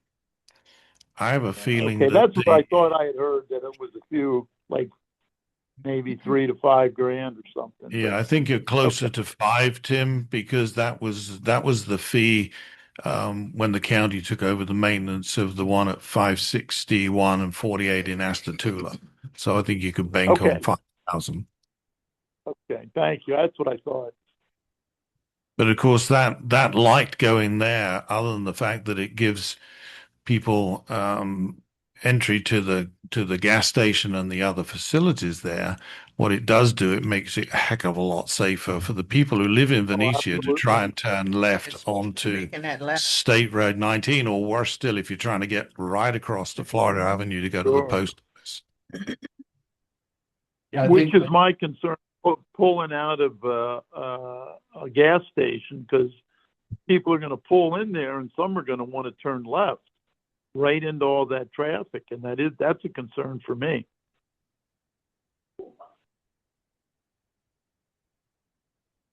Do you know, obviously you've got a left turn lane coming down 19 to turn into the gas station. Does anybody know what the situation is with people wanting to get back onto 19? Do they have to go out the back way through the Venezia entrance, or are they able just to turn left from that new entrance? We've had actually a preliminary meeting between the developer, the DOT, and the town to talk about the access connection there. That's really going to be a decision of the DOT, whether they're going to grant them full access along their frontage at 19, because what they're proposing is a driveway on 19 and then the side access to Venezia Boulevard. That hasn't been completely decided yet because there's spacing standard issues that the DOT is looking at. They may require just restricted access, so basically you can have like lefts in and rights in, but only rights out, prohibiting lefts out, with a directional opening. That would be good. That would, And that way, that would force any left out to go to Benicia Boulevard Right. and make the left at 19. Is this something that's decided when you get to site plan approval, or is it something we have to be concerned about in our motion today? It could be something that, you know, you could put in your motion as a town council's desire. It's typically something that we work out with during the site plan review process. Because of all of the projects we got along 19, we've developed a good working relationship with the DOT. They hear from us a lot. As this goes through the process, we could work with them and express to them what the town's desires are. And they've been pretty responsive in helping us. As you can see, they've adjusted the speed limits per the town's request. And we actually, Morgan just sent me a plan that they sent for the resurfacing in 19. They're showing the turn lanes, the left turn lane that we asked for, and the flashing beacon for the pedestrian crossing. So they're proposing to include that the resurfacing project. So the DOT has been working well with us. Getting it funded. And now that would put a fair amount of traffic on the Venezia Boulevard, though, if they had to go out that way, which does make sense. I think it would be safer. But, I don't know how much that would the add potential for conflicting movements. It would, absolutely. Yeah. Is there an adequate stacking lane, both going in and out on Venezia Boulevard?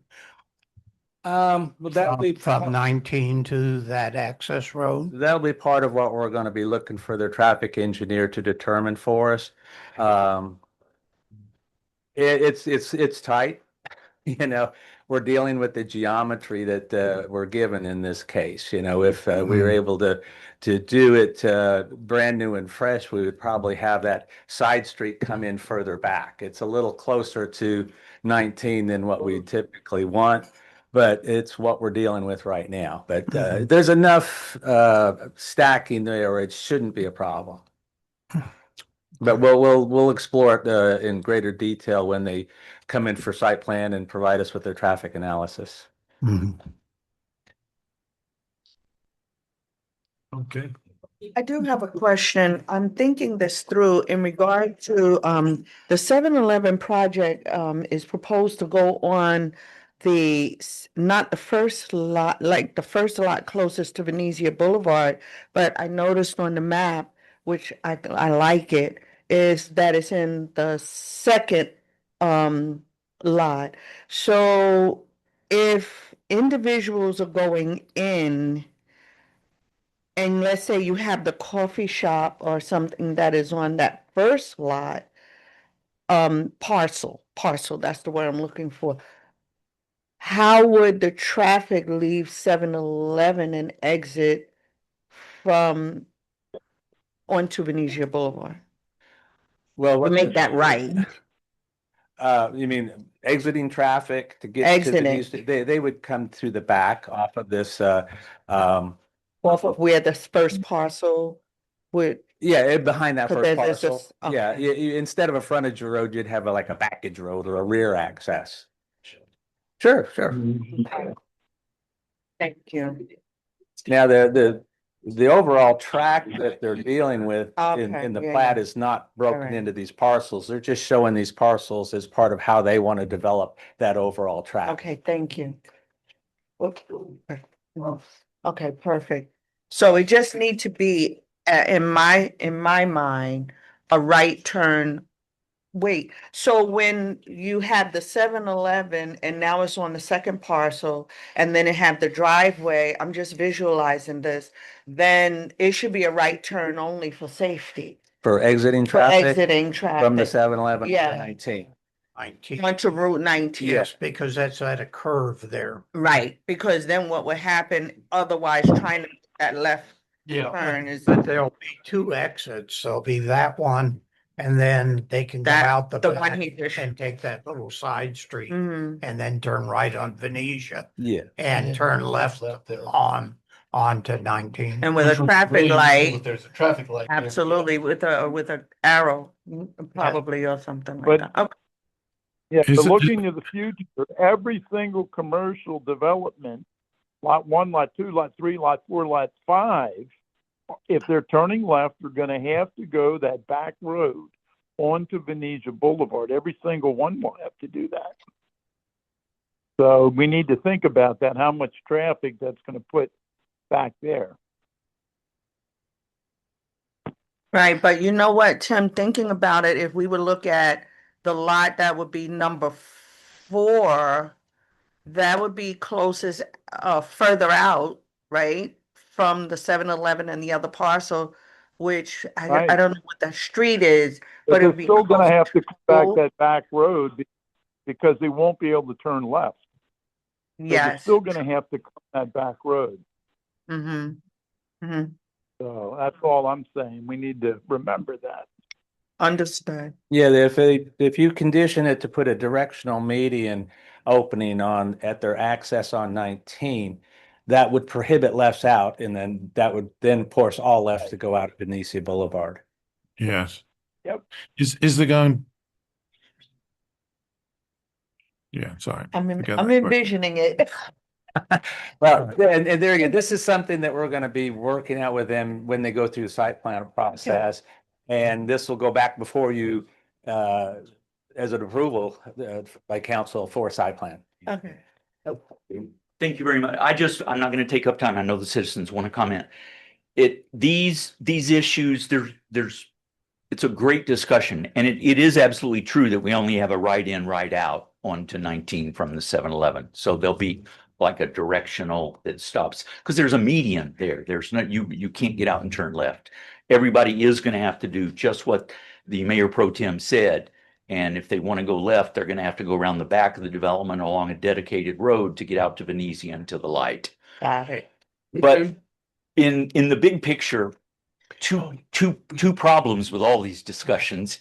As they deal with State Road 19, none of us have approval Right. power. We get recommendations and we get asks, but all that'll be FDOT approved with town recommendations and what the developer applies for, and their site plan level documents. We don't have the engineering and the surveys to do all of this, and the more detailed traffic study that is also required, giving every movement, every direction. So great comments, and we agree with everything that was said, but most of it is site plan approval stuff. Thank Okay. you. Thank you. All right. Do you want to hang around in case there's any more questions from the public for you, Mr. Griffey? or I'm do you- waiting for my ride to come anyway, so I'm stuck Okay. there. Well, you got me. Thank you. All right, ma'am. Have you been sworn in? Yes, yes. Okay. State your name and address for the record, please. It's Chris Caniglio, 1126 Lido Drive. I live in Bezanium. Kind of to tag on to the circle, and again, gentlemen, you do a wonderful job. However, this is business. This is not personal. That curve, one thing you guys have not talked about is the backed up traffic, people coming around both those curves, turning in.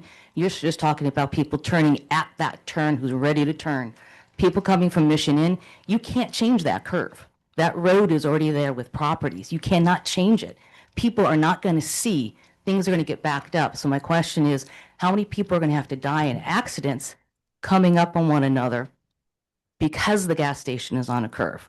Put the gas station down on a straightaway, much, much safer. The next issue about cleanliness at the 7-Eleven. We had a FUPA here. No one can guarantee that it's going to stay clean. Everybody likes it the first year, and then what happens? It goes down the drain. It looks ugly. And I'm sorry, I'm an executive. I work with the federal government every day, and all I hear here is tap dancing. Tap dancing, tap dancing. I have emails that have gone out to the council, and one of the ladies said here, have not responded. You need to get with your constituents. When you talk about property appraisals, taxes, have you actually had something done with one of the homeowners?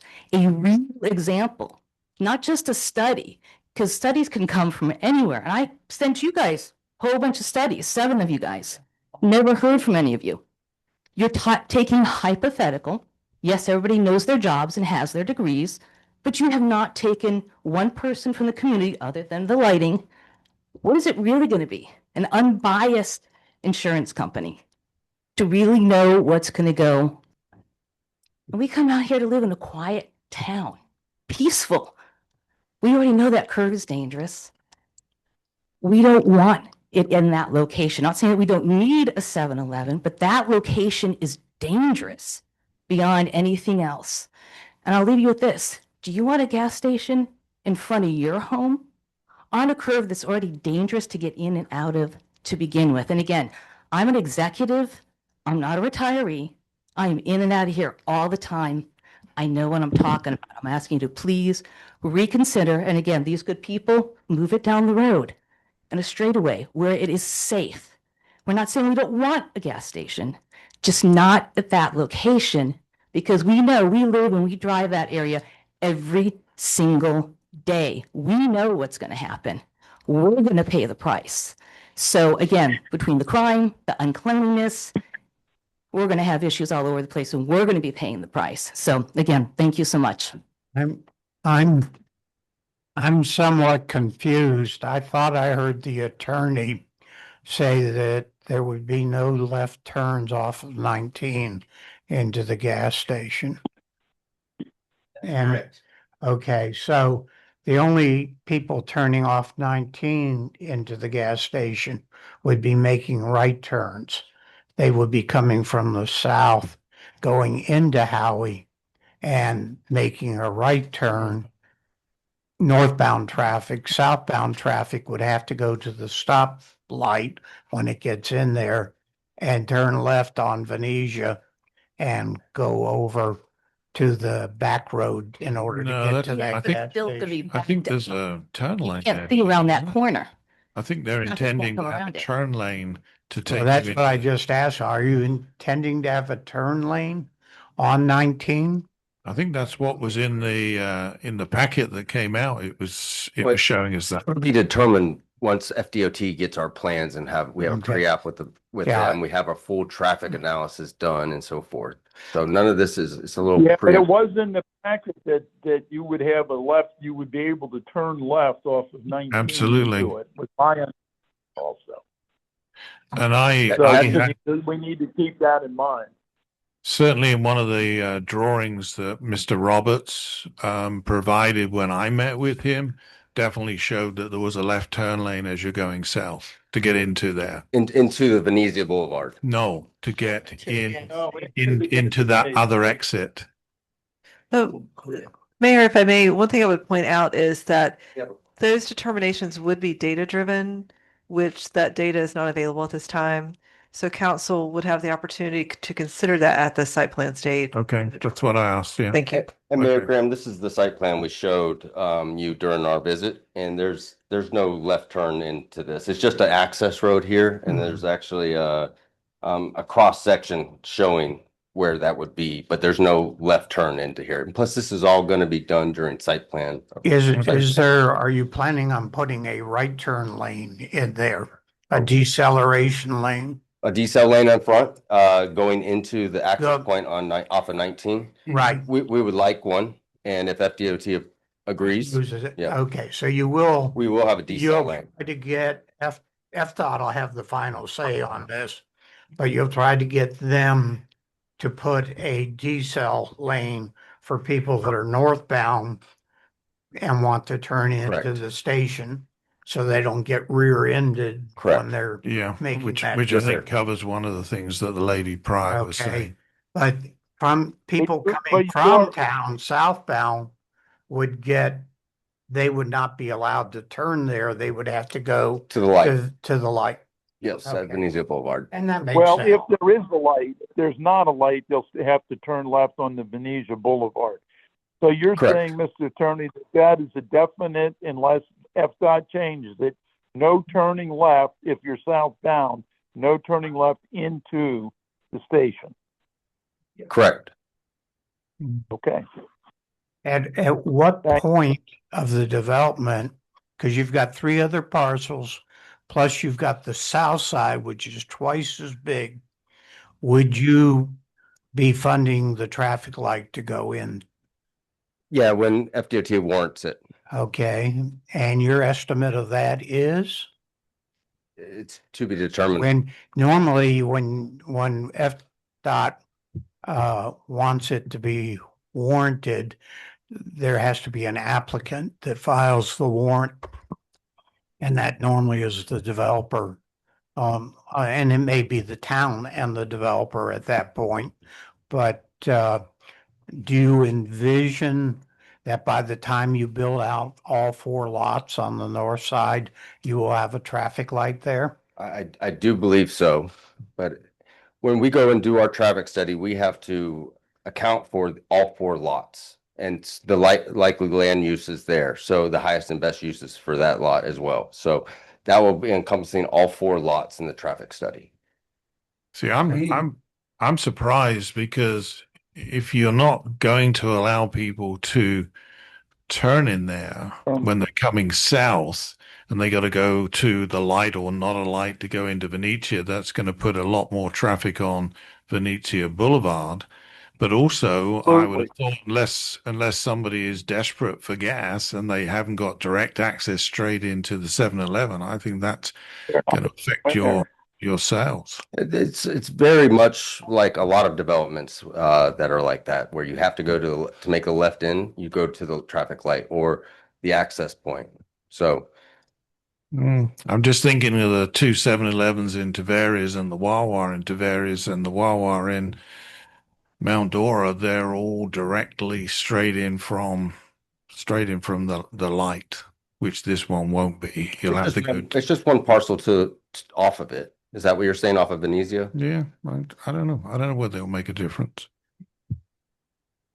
Anybody else that would like to address council? See, we're getting a line. Hi, my name's Paul Make it Redmond. quick, I need the bathroom. Okay, I'll be very quick. Okay, 309 North Lakeshore Boulevard, Paul Redmond. Been a lot of discussion here about safety. I noticed that, and some of the experts here have done a good job. I was a firefighter for 21 years back in the UK, and I've never been to an incident or at a gas station or petrol station, as we call them, where it's been a mechanical fail. It's usually a human error. So, you can have all the safety issues and things you want put on these gas stations, but when you get somebody filling a gas can up on a pickup bed or spilling gas or whatever, as we know, gasoline doesn't burn, it's only the vapors. Okay, so what I'm saying is that's a safety concern. My biggest issue is with the school. If we have a safety issue there, we have a special needs school. If we have to evacuate, is there any minimum standard of time that we're allowed to evacuate those children if we need to? In other words, what I'm saying is, it almost seems as if, obviously by the precursor of we can't have it just because we don't want it, which seems to be the precursor from the attorney, if we don't want this, then we need a reason for not getting this. We can't say, I'm sorry, we live in Howey, we don't want it, because we've just been told we're not allowed to do that. So we could end up with a gas station and a 7-Eleven store and all that sort of thing. I'm guessing the gas station brings people in, but the store is a bit that makes the money. You could have something that the community of Howey is just not going to support anyway. So why would you put something in that's not going to make any money? So what I'm saying is there a legal obligation where we have to have a certain evacuation time or something like that from the school that would allow us to not have this gas station? Or just because it's not something that I could answer. No, but is it something we could perhaps look into, see if there is a way that we can stop it? Because we can't, if just because 90% of the people don't want it, doesn't mean we can't stop. We can stop it. So. I don't know that 90% of the people, certainly 90% of the people here don't want it. Yeah, that's the majority of people. It seems to be the We've majority also of had people who have sent in letters saying they do want it. And the general thing is that once we get past this and it's built, let's say it is approved, then the likelihood is people will use it. I only cite the Dollar General. People came out with torches and pitchforks because they didn't want that in Astatula. And the same people that came out were the first people in there. And that's just the fact of life. Once it's there, it's there. I mean, gas stations get planted all the time. And absolutely. I agree. People use them because they need to use the services that they provide. Yeah, as I say, I get the impression No, right, not 90%. I get the impression that the majority of people don't want the gas station. It isn't they don't want a development, they don't want a gas station. So what I'm saying is we can't do it just if you guys decide that it's not going to happen, you have to have a reason. You can't just say, well, the general consensus is we don't want it. You can't do that. So is it worth looking into a reason to see as to an alternative to stop it? Okay, thank you. Okay, thank you.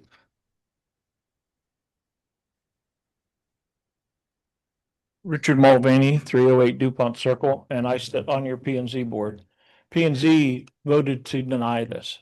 Some of the reasons that we voted to deny it was location, safety on that curve. It isn't that we don't want a gas station in town. It isn't that we don't want a 7-Eleven. It's the place where we didn't want it placed in that curve at that particular piece of property. We did ask the developer if he thought about moving it to the larger piece of property that he has, and didn't get the answer that I wanted, but its location on that curve, and that's what P and Z was mainly against. Thank you. Thank you. Good evening, Mayor and council members. My name is Mitzi Maxwell, and I live in Howey-in-the-Hills at 803 Camino Real Boulevard. I'm here tonight regarding the proposed 7-Eleven gas station at the Venezia commercial site on Highway 19. As you know, this proposal has already been reviewed by the P&Z board. After public testimony and board discussion, P&Z voted unanimously to recommend denial, finding that the conditional use standard was not met based on the record before them. I'm not here to re-argue that case. Rather, I'd like to speak to what that unanimous recommendation represents and why it matters for council's decision tonight. At its core, this proposal reflects a scale and fit issue. What is being proposed is not a small neighborhood serving convenience use. The site layout, circulation pattern, and operating model reflects a high turnover regional operation designed to serve pass-through traffic, and the level of pass-through traffic, I think previously the attorney said 70%, confirms that that's what the goal is here. A regional use, not a neighborhood serving one. As a corporately owned operation, it's structured to benefit a regional use, not local needs. This distinction matters in a town the size of Howey-in-the-Hills. Regional highway-oriented uses function very differently than neighborhood-scale commercial development. Their impacts are continuous and operational, traffic, activity levels, and intensity that do not end at the property line. In a small town with a limited road network and immediate residential and civic proximity, these impacts are felt more acutely and more persistently. Regional highway-oriented uses, such as this project, are designed to capture value from pass-through traffic. While the impacts remain local, much of the benefit flows outward rather than inward to the town itself. An additional concern is the lack of clarity regarding what responsibilities, both financial and operational, would fall to the town and how this use would be managed over time. Finally, I want to note that the application lacks renderings of the fueling canopy and pump area, the most impactful components of the use. As part of this process, council is being asked to approve elements it cannot fully see, making it difficult to evaluate the true scope and intensity of what is being proposed. The P&Z board's unanimous recommendation was not about opposing development. It was not about Highway 19 in general. It reflected deep concern that this particular use at this particular location and at this time does not align well with the town's scale, context, or long-term interests. Town Council's role tonight is to decide whether advancing this proposal serves Howey as a whole, not simply whether it is allowable, but whether it fits the community residents have invested in and the direction the town is choosing. Approving a project of this nature sends a lasting signal about what kinds of uses are appropriate nearing homes and civic spaces, and about the character of development at the town's gateways. Once that signal is set, it is difficult to reverse. I respectfully ask the council to give weight to the unanimous recommendation of your P&Z board and to take a cautious forward-looking approach. Thank you for your time and your service to Howey-in-the-Hills. Thank you. I'll make this quick so that we can have a quick recess if necessary, so everybody can use the bathroom before we continue. Eric Gunnish, 448 Howie in the Avelia Place, Howey-in-the-Hills. I was sworn in by the, just FYI. Slide 26 of the developer's proposal stated that it was literally 70 to 76% of traffic is passed by. That's just people traveling down the road. Now, if I'm correct, and the attorney can correct me if I'm wrong, town council can deny the conditional use based on a bona fide health, safety, public welfare concern, correct or not? Yes, correct. That's a decision to be made by the council. Okay. They can have their 7-Eleven, just not there. Put it on the other side. And then the other thing with that is the town council does have the authority to delegate operating hours, setbacks, and everything else required with zoning. So sorry, we're not going to have you 24 hours. You can have you're at 5 a.m. to 11 p.m. Lights out at 11 p.m. The gas pumps will still work. All the pumps will still work, just like the ones down at the Howey gas station work 24 hours a day as long as there's power. You just got to use a credit card. Thank you for your time.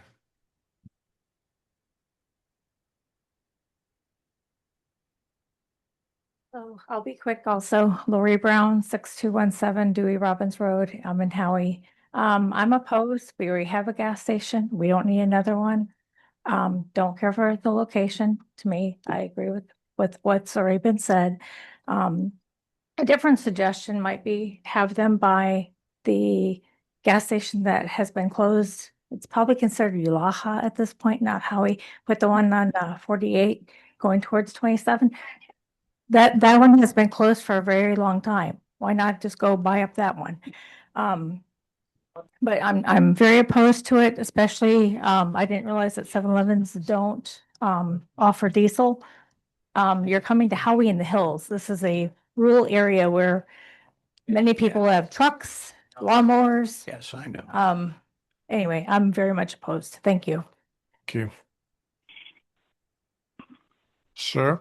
Paul Shaver, 200 South Palm Ave. I'm just opposed to it. We're opposed to it. Majority of people I've talked to are opposed to it. I haven't heard one person personally from just chit chatting in town that actually approves of having the 7-Eleven. We like our small town character, and it's incompatible with the town character, like the PMZ board said. I think that's why they found it. I'm actually 100% sure. That's why they said they voted unanimously on denying it.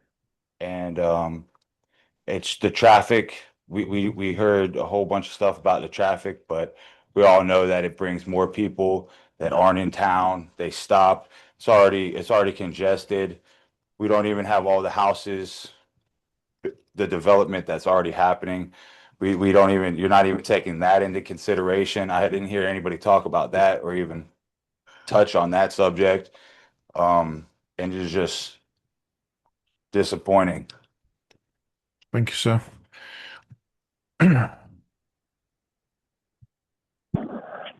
Ms. Scalelli. Yes. Marie Galali, 1104 North Tangerine.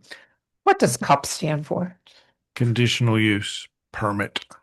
In this context. I kept trying to figure out. I know it has to do with water, but not. Not different other Different use of the same. 24 hours surveillance. What does that mean? Are there cameras at the cash registers in the store? Are there cameras throughout the store to keep cashiers honest, to keep theft? Yes? For all, yeah. Okay, all right. Currently would be corporate owned, not private. This is just an opinion. I would rather keep it corporate because I would think it'd be better managed. If it stays corporate, does the town have any say if you get approval? Or that's a 7-Eleven decision? Yes, internal 7-Eleven. That's a 7-Eleven thing. Oh, the lawyer's saying don't talk? No, not unless he's on the record. He's come up there and be on the record. Okay. Okay, so I can't ask questions unless he comes up here. Okay. Well, anyway, I would prefer it to stay corporate owned if we have any say, because I think it's just better managed. Architectural look, can it look more like the Townsend Howie, like our character here versus 7-Eleven?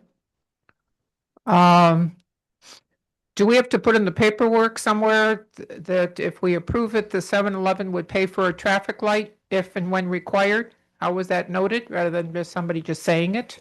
April's got that. Say it again? April has got that. April has got that, okay. And last question is, who will manage the property? Is there going to be a manager on site? Is it somebody who comes every month to check out? Or how does it get managed? That's my last question. Whoever wants to go on record can talk. Yeah, I'm sorry. Yeah, that was not talking. Can I say something again? No, sir. Now you get one You chance. get one chance in 3 minutes. Sorry. Really? You cannot. Yeah, I'm sorry. It's just the way the rules are. Sir, if you want to come and answer that question. Sir, while you're addressing her question, could you No, also that's not address permissible the either. issue of why this particular lot as opposed to one of the other lots? Can you, representing 7-Eleven and the developer, also address that question? So it's, I guess, start with the corner or the lot piece. So, okay, I can do that too. Okay, so trying to remember all of it. So who will manage it? Okay, so there's an internal process that we have the ability for people that want to franchise locations that they can apply to, to qualify. And as we have a whole franchising team that has like a list of stores that might qualify or be good fits for franchisees, local franchisees that might want to operate those locations. So, right, we always plan on these being corporately owned and operated, but there's an internal process as this goes along, as it gets closer to opening, year or two down the line, where we really know that theoretically that answer to that. But regardless, it's corporately operated or franchise operated, we do have either the franchisee or a store manager always on site. And then usually at night, we'll have an assistant manager on site. So there's not like 24-hour management covered per se, just depending on the labor needs and the sales of the store. And we have some labor hours that we have to fill, but typically we have a AM and PM management on shift. That's easier than for you. Theoretically. Okay. Okay. And then as far as the actual location is concerned, we have a whole department in Dallas that they identify based on a lot of information that I don't necessarily have access to, which corners, which roads, which areas to look in. And basically they tell me this site, these areas, these are where we want to be. This is where our data shows we should be looking. And then I go find developers that have properties in those areas, and we kind of work with them. And if we can make something happen in those particular designated areas, that's kind of how we operate. Yes.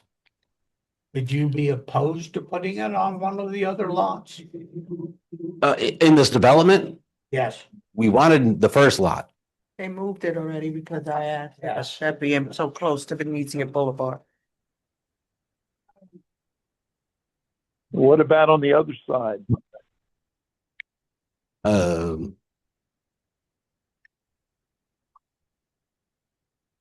Bit further south.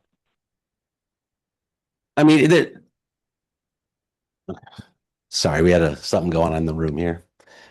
I mean, in theory, he owns a number of a lot of land further south, which would put it out of the town area. Yeah, we typically want to have like some kind of cross access road because a lot of we'll have a right into the property, so we need to have a road to get out of. And if we're farther down, it's going to be harder for our customers. I mean, so we originally wanted to be on the corner. That's usually like the best place to be for a C-store or a gas station. But we agreed to move down to the middle parcel to Yeah, kind of. I think what people are thinking of is moving you to the other side of the Venetia Boulevard, not I don't think any of the four lots are any different as far as being on the curb. They all have the same issue. So basically, the question is, would you consider putting it south of Venetia on the other 16-acre parcel as opposed to on this parcel? And if not, would you give me a very good reason why you don't want to? Well, I mean, based on our internal studies, I mean, we've identified that this corner, the parcel that we're, well, this development that we're in, that's the one that we prefer to be in. So that's kind of where I'm told to look, right? So I can look at whatever other parcel anywhere else along the way, but we had a developer that had a piece of property that we could work with in a spot that we identified as a key place to go. So I just worked with the developer and said, hey, can we make something happen here? Because so And I can help with that a little bit. Yes, if you would. Thank you very much. The commercial property on the south of Venetia is a larger piece, as we've all talked about. This parcel was appropriate to, let's call it, cut up into smaller pieces for that fast food, for the convenience store, for a bank. The south side is, we hope, going to be a larger user, and we start trying to carve it up without parcels, that ruins the marketability of that.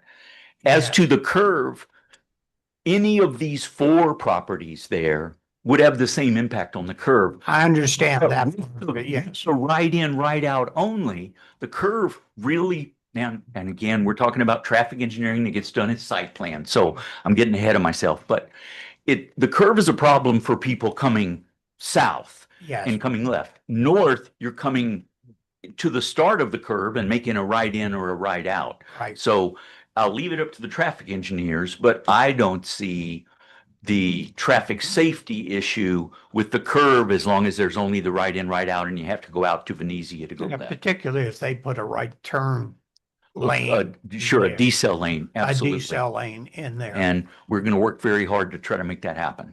Right. Okay. That answered my question. Thank you. Thank you. Is there any other public comment? We have two people online. If you'd like to unmute yourselves.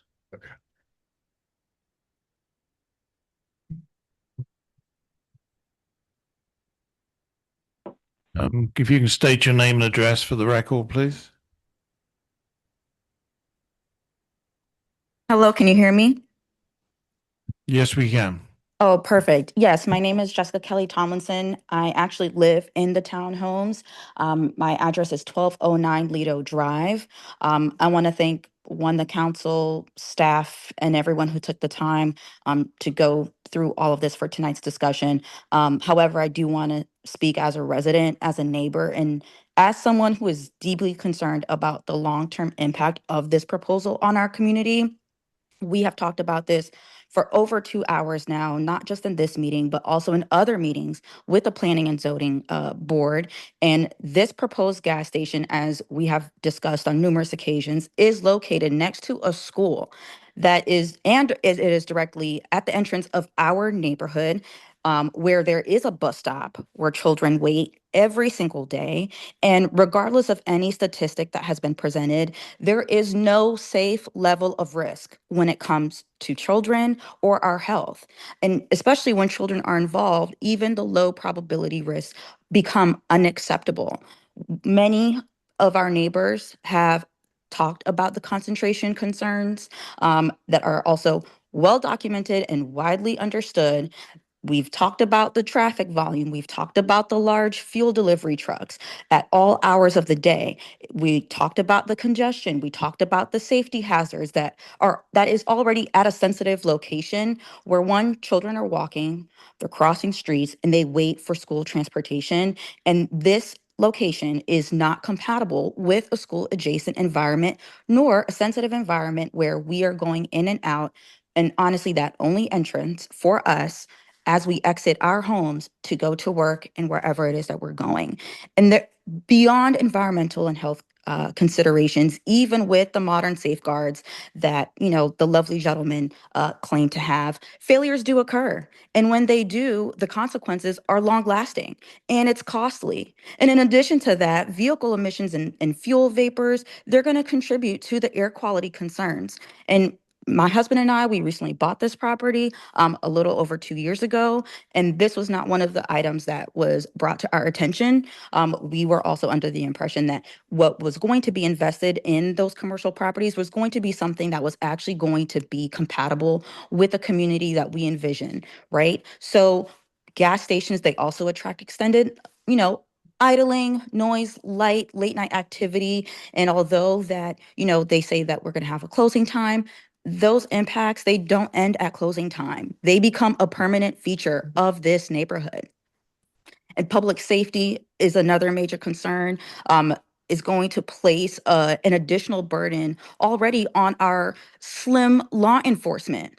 And it's going to introduce risks that residents did not sign up for, especially in a location that is close to school and family homes. So I think it's important to understand from you all as council members, what is a true vision for Howey? Is it going to be a beautiful town that we claim that it is? Because a number of us are all opposed to this being built right there. Thank you, ma'am. Your 3 minutes is past, but thank you for your comments. Oh, it has. Oh, thank you.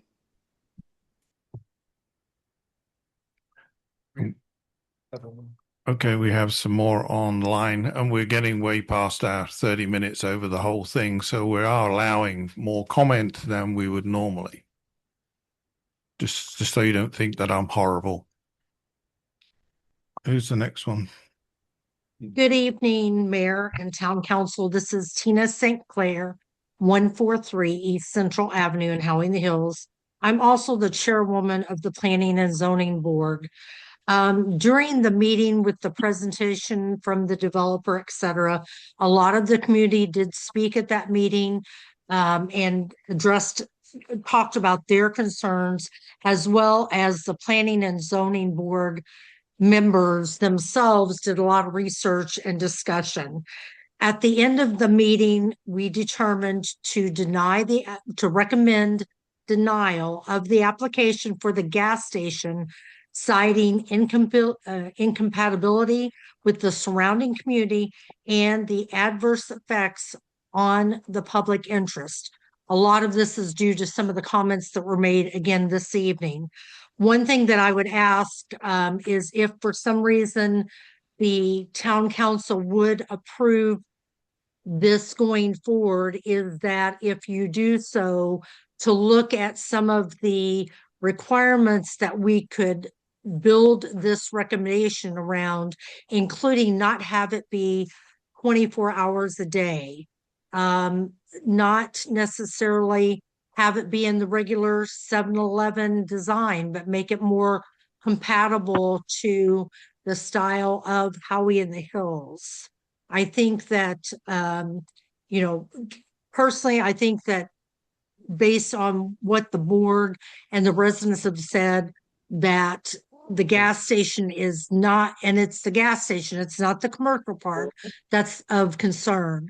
But I just truly feel that we need to take into consideration all the comments that were made this evening. Thank you so much. Thank you, Tina.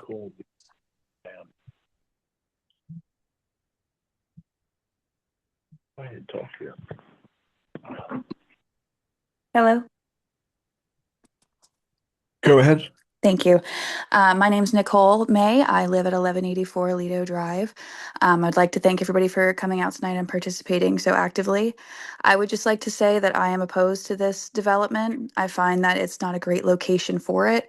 There is a bus stop right at the entrance of Venezia where dozens of kids wait every day getting to and from school on the bus. I think having the turn in could help cause some issues between the bus driver, parents dropping off their kids, as well as kids running around being kids. It leaves them at risk for injury due to oncoming traffic. That would increase as a result of the gas station, not to include the special needs school that's located right adjacent to it. These kids are our most vulnerable kids that are out there, and they play outside every day. You can hear them if you walk by at a right time. And having the noise of a gas station, the light of a gas station could be really disturbing to their development as they grow. Those slight triggers to students like that can have a really huge impact, as well as the sounds of the construction of it being built. I think that it's just not great for our community and our children that are in this community. You know, we have a sign right outside of town that says beautiful Howey-in-the-Hills, and having a gas station like this kind of defeats the purpose of that sign when it's no longer beautiful anymore. We also have those sidewalks that our residents walk up and down every day. People are out for exercise, they're out to enjoy the beauty of the town, and having that gas station breeds this huge block in the road where people no longer have access to that sidewalk. So I urge this town council to make the right decision for their citizens and give us the respect as neighbors. Thank you. Thank you.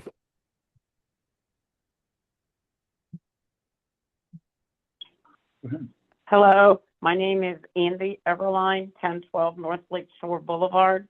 I am so glad that people are finally bringing up the schools and the bus stops.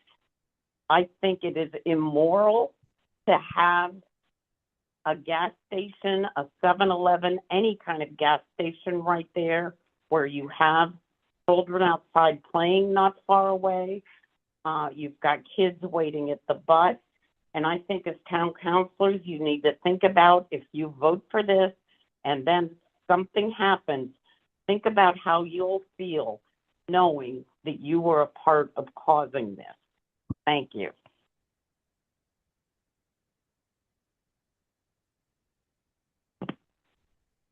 Anybody else, Sean? One more person, Marnie? No, that was Andy. No, that was Andy.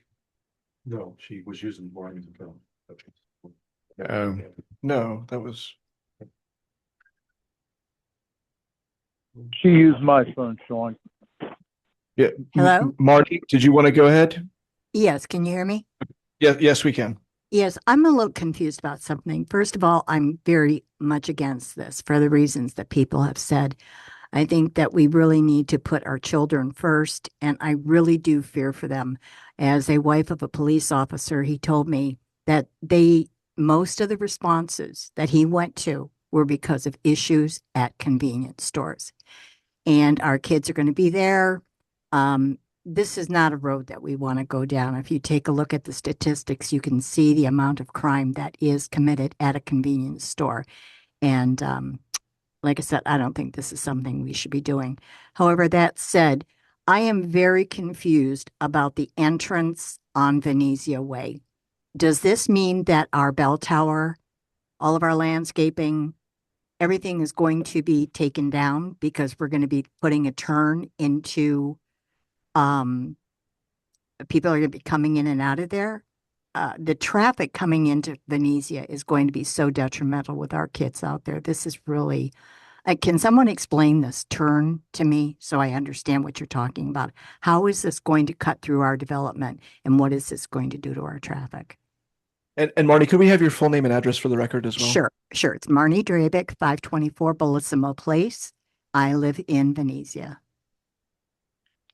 Well, Marnie, as you come out of the development, there are two entrances and exits to the townhomes. The one closest to 19, if you were to turn right in there as you're coming out, that is the road that they're talking about. That would service the back side of the 7-Eleven and the other businesses in there. I would just remind you that the reason that we're here as a conditional use is because of the gas station. If 7-Eleven wanted to put the convenience store in there, they would not even have to come and ask permission from us. So it's not the convenience store, it's just the gas addition to that. So that's where that other exit will be. Now, at the moment, if they come into our development, of course, they can't get to that unless they go down a bit further and then do a U-turn to go in there. And that's Well, what was that- addressed. That was right, what was that's- addressed. That's what was addressed previously, to say that there would be a cut through of the median there so that people can turn onto that road. And the bell tower is unaffected by that. But if someone misses or says, oh, hey, I want to backtrack and I want to go to the station, they're going to come in, they're going to be making U-turns. And there again, our kids are out there. So, I am asking the council, please turn this down. We have so much land that's available in Howey, and I really do believe there is much better use for that property there. No one's against commercial development. None of us are, but we are against a gas station. Thank you. Thanks for your comments. Mm. So you're standing there. Did you want to say something before I close public comment? Thank you. James Keener, 701 South Dixie Drive. I said at the last zoning meeting that I was about a pitching wedge away from where this would be. I was wrong. I'm actually much, much closer. Which is Just what a I gap wedge. a long putt if it's a good one. Really? Which is what I dislike about this the most. When I first moved down here, I've been here about 5 years. When I pulled out on a 19, there were no townhouses. There was a wonderful view in the morning as the sun was coming up. Not so wonderful anymore. And a gas station is more detrimental to that, but more so on the side of the facts. The issue of need has come about. There are 5 gas stations with diesel within 7 miles of Howey. So I don't see need as a legitimate justification. Also being on the north side of 19, I see a negative effect on traffic if there is a light put in at the entrance to Venezia. Because I've already seen in the 5 years I've been here, the 3 light poles that have been hit on that curve. When Duke is out there, close the road down, they're cutting right past my house to get around that, to go to that exact intersection. And I foresee that to be an issue as well. Thank you. Okay, thank you. Okay, if there's no further public comment, I will close public comment and ask for a motion for a 5-minute recess, please, Council. Moved. Second. All in favor, say aye. Aye. Thank you. Watching you, Mr. Gates. Yeah, but we're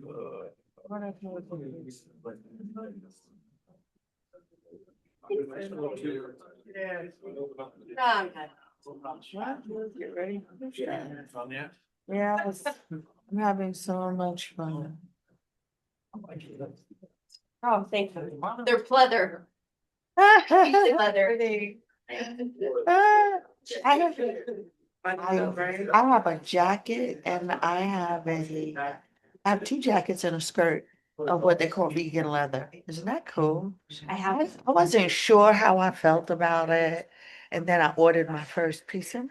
Yeah, I have several, and I have like several. Of the jacket. So how do you like the pants? Cause I don't have any pants. But I'm free, it's just. Are you, do they have the lining in there? Yes, this. Okay, yeah. Yeah, there's like. I know. That's what April and I. No, that's what April and I were over here laughing at. I was like a little kid. I was like a little kid. I'm like, wait. Do you don't remember? No, yeah. Yeah, both of us, I think, thought about bending down to. Yeah, we did. Like, that wasn't the typical. Here we are calling other than that. Back of the table yeah, no, I have, yeah, no, I like. Yeah. Yeah, and guilt, but I don't really, I mean. To me.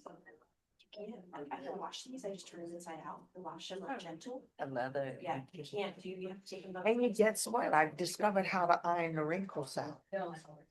Turn them inside out and use a towel. Okay, that makes sense. And just kind of steam it. Yeah, no, I'm not. The leather clothes are too expensive too. Yeah, and then like living down here, like how often do we get to use it? Not often enough. Not exactly. Even if you were up north and you wear them, it's cold. Yeah. The They're leather, good. cold, Right. aren't they? Yeah, I'm very hungry too. yeah, me too. That's why April and I were having dinner on Lemon Head. Oh my God. Don has a puppy. Good. You have a puppy? What did you get? He said just a what? We got one too. Well, actually, but she's not a puppy. She's 4.5, but she's just a mutt too. Oh, It was the sweetest dog we've ever had in our life. yeah. They are. They need love too. They do. I love her. Oh.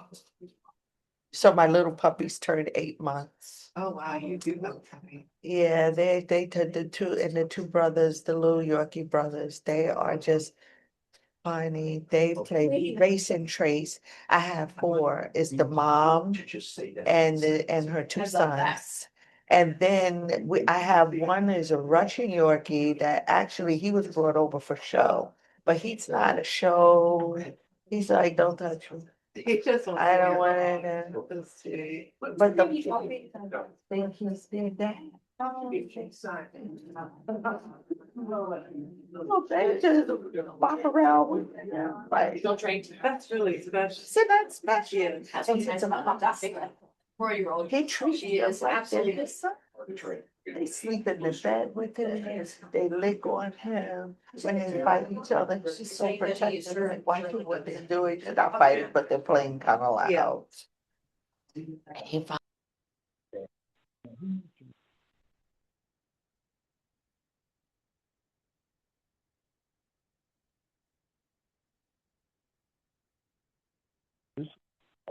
Last time to the dad. The other week. I may lose it now.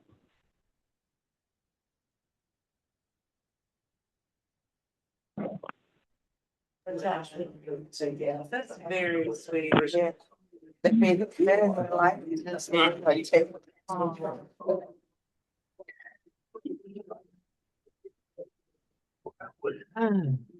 Almost harder to decorate. I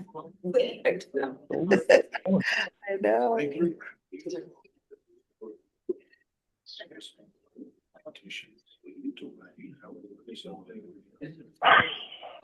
Yes, there's people of them that are just in their direction. Yes,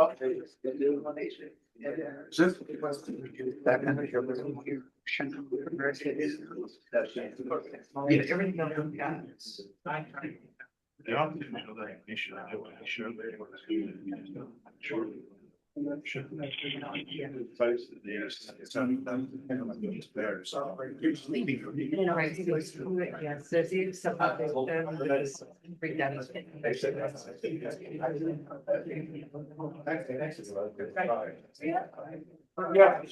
No, they don't know. No, they think they have, like, they're huge businesses. Just like they tried to, they were not happy with you know, so just for all. Why can never believe it? It's in the booms. The areas that. I'm going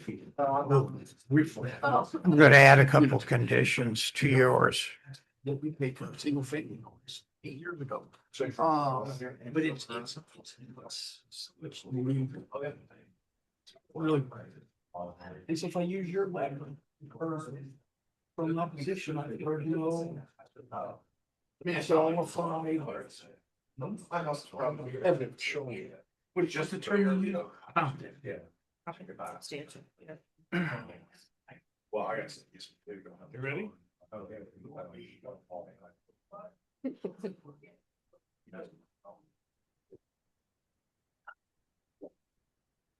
All right, I'd like to call this meeting back to order at 8:44 p.m.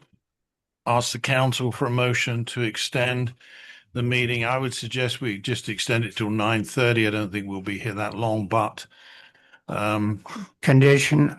Motion to extend meeting to 9:30 PM. Second. All in favor, say aye. Aye. Thanks, Tim. All right, so we're now, having done all public comment, here to now discuss it by the council, to ask any final questions, and then we will, I will ask for a motion to either approve it with conditions, or to deny it. There you go. Yeah.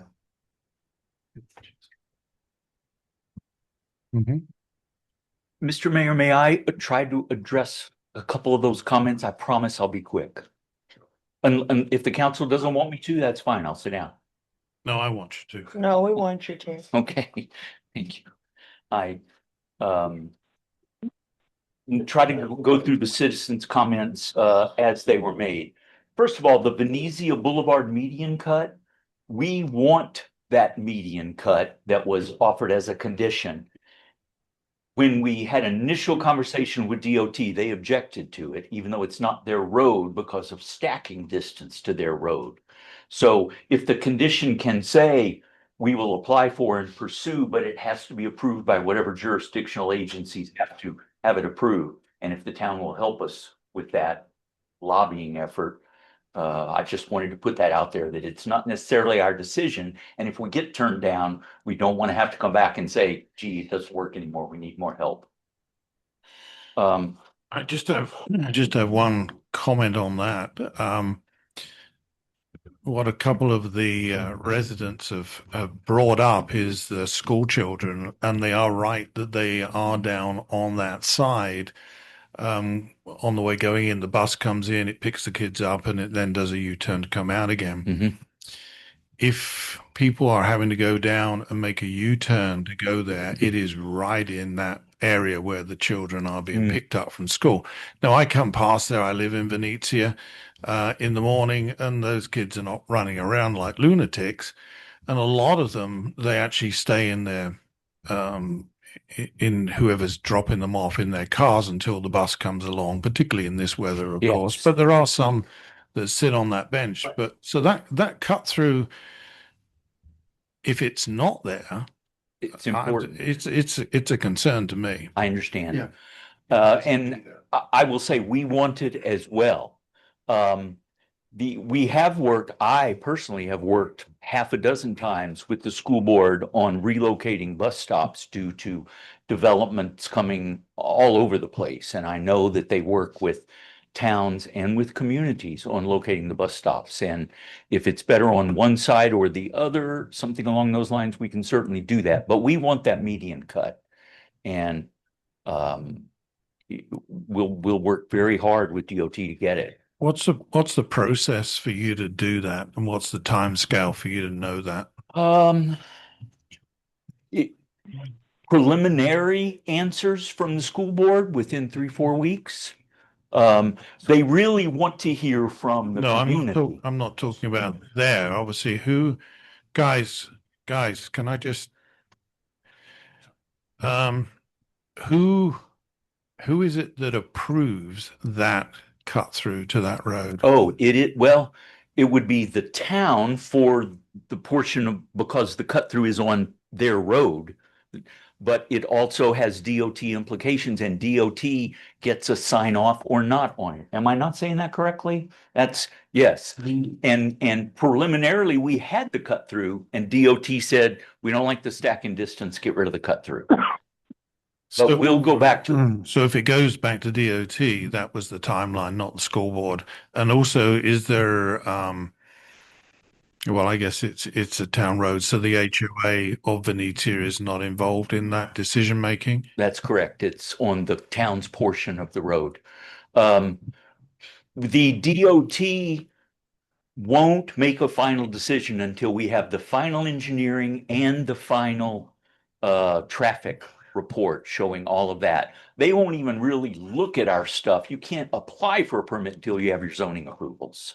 So It's just a cart before the horse problem that I can't get around because of the state. But we can say, as Mr. Griffey said, the town tends to get what they want. That's much better than my developers. We get what they tell us we get. So on a unified front, I feel confident that it can be done. But it's just not any of our final decisions here. Also, one of the things I want to bring to reminder is the bus stop has been moved before. Before the townhouses were built, the children were on the other side of the street, if you remember. And when they began the construction, it was us that brought it to the council to move the bus stop to the other side where the bench is. And that is where the children are because of the construction that was taking place on the townhouse side, and we felt that it wasn't safe.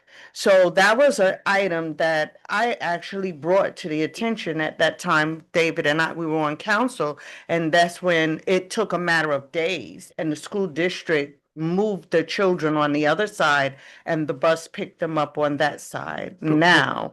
So Where do you, That on my list. right. but So where do you one of the move it things though? Where do you move it to? Because the closer to our where the single family is, just before you enter move it into up the to the single next- family. but well, that's fine. But the bus has still got to make a 180-degree turn, and the turning circle on that isn't that good. That's true too. They have to make a Plus, you're 100 gonna degree plus you're turn gonna have now. people coming in Yeah, on but the it's right the- also, but- not just the left side. They'll be Hang on, coming Tim. over on the other side too. What I'm saying, David, is at the moment you have 2 lanes on either side of the median, and you have this huge gap, and the bus can turn around inside of that median. If you take the Right. bus stop further down, then you've got to go to where the median Yeah, ends, yeah. and it's And it gets a little bit because Yeah. that's where that curve is, right? As you're going into the single family. just not going to be So- able to turn in there. They're a So- block away. The kids are a block away already.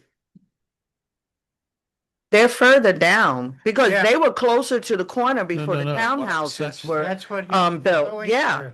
They're But when there were no townhouses. they're not at that street. Yeah, but that's the whole point, John. If we don't get the cut through, they've got to go further down and turn around. I mean, Down here, that's where they go and they pick up the kids down there. where they used to pick them up.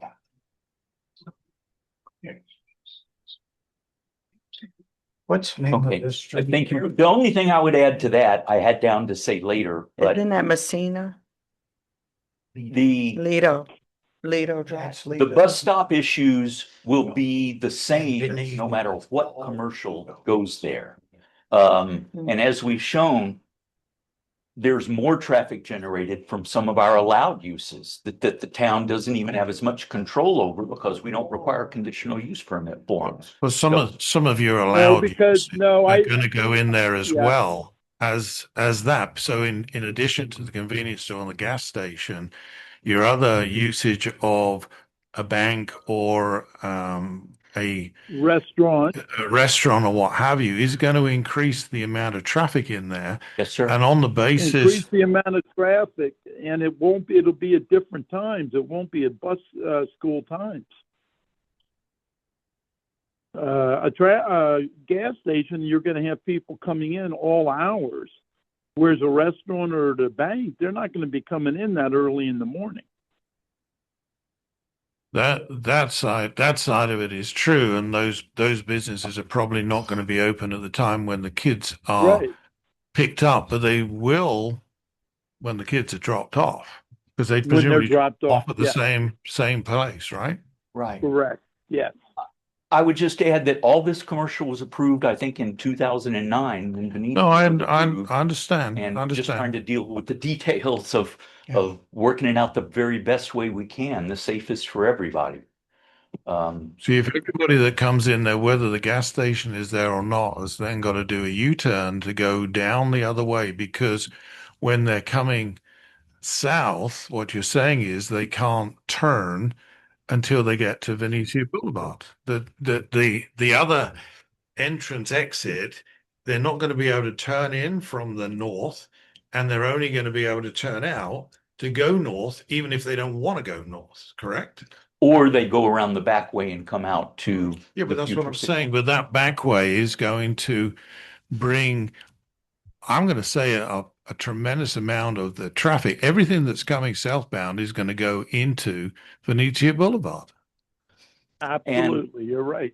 That's What right. is the distance between that, where that comes out and the stoplight or at the Highway 19? 100 yards? No, not even. Less than that? No, Yeah. I don't know. So Yeah, plus than that. it certainly impacts that segment, and that will all be dealt with the traffic studies and the plans. As long as you get the cut through, you don't get the cut through, I think it changes the dynamic of it. It does. So Just- if I'm gonna make it a condition. and remember Mhm. my opening remarks, we talked about how we're here to talk about the gas pumps as the conditional use permit. We can put 4 businesses in there without coming for a conditional use permit, and there would be probably no cut through. So we want to work with you because we want the same things.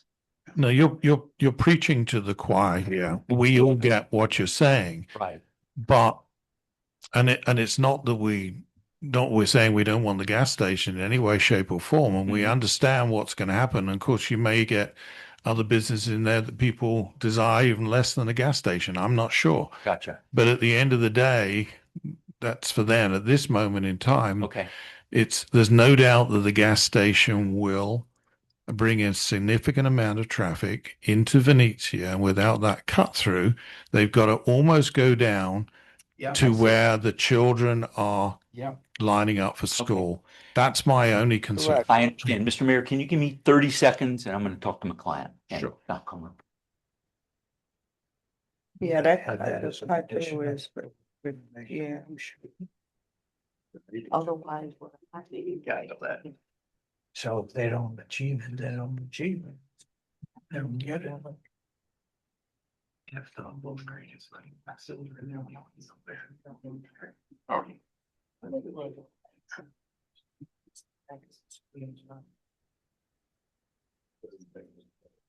Yes.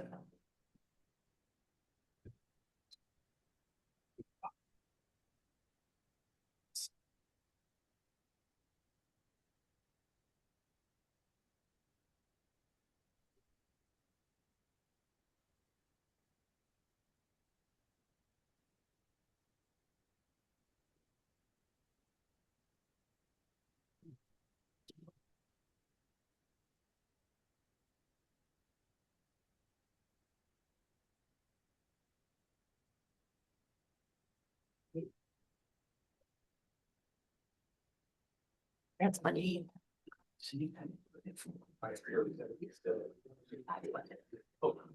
That is hilarious. I'm sorry, Mr. Mayor. Can we go back on? Absolutely.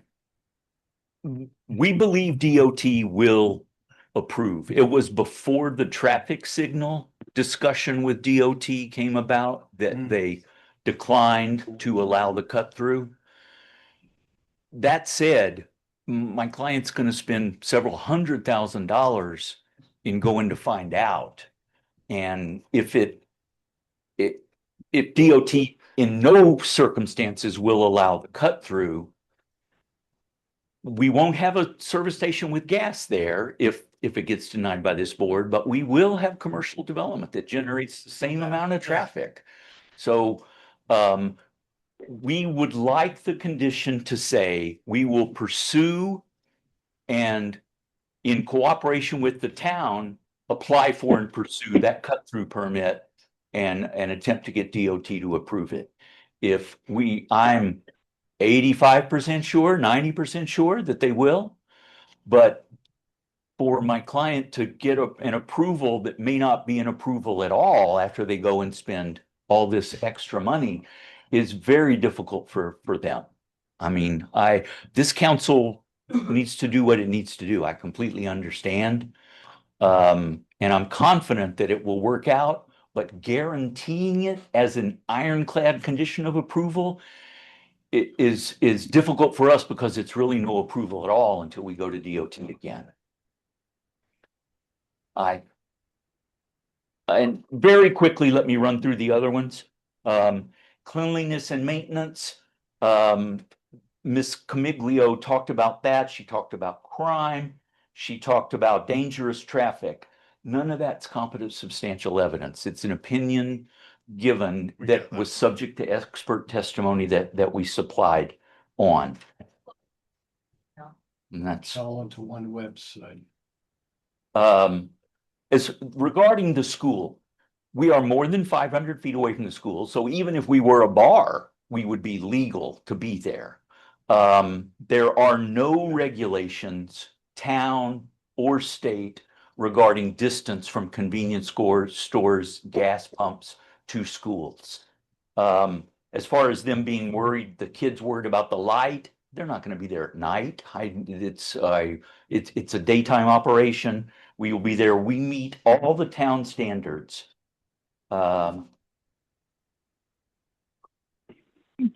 Graham, I'd like to make a comment here.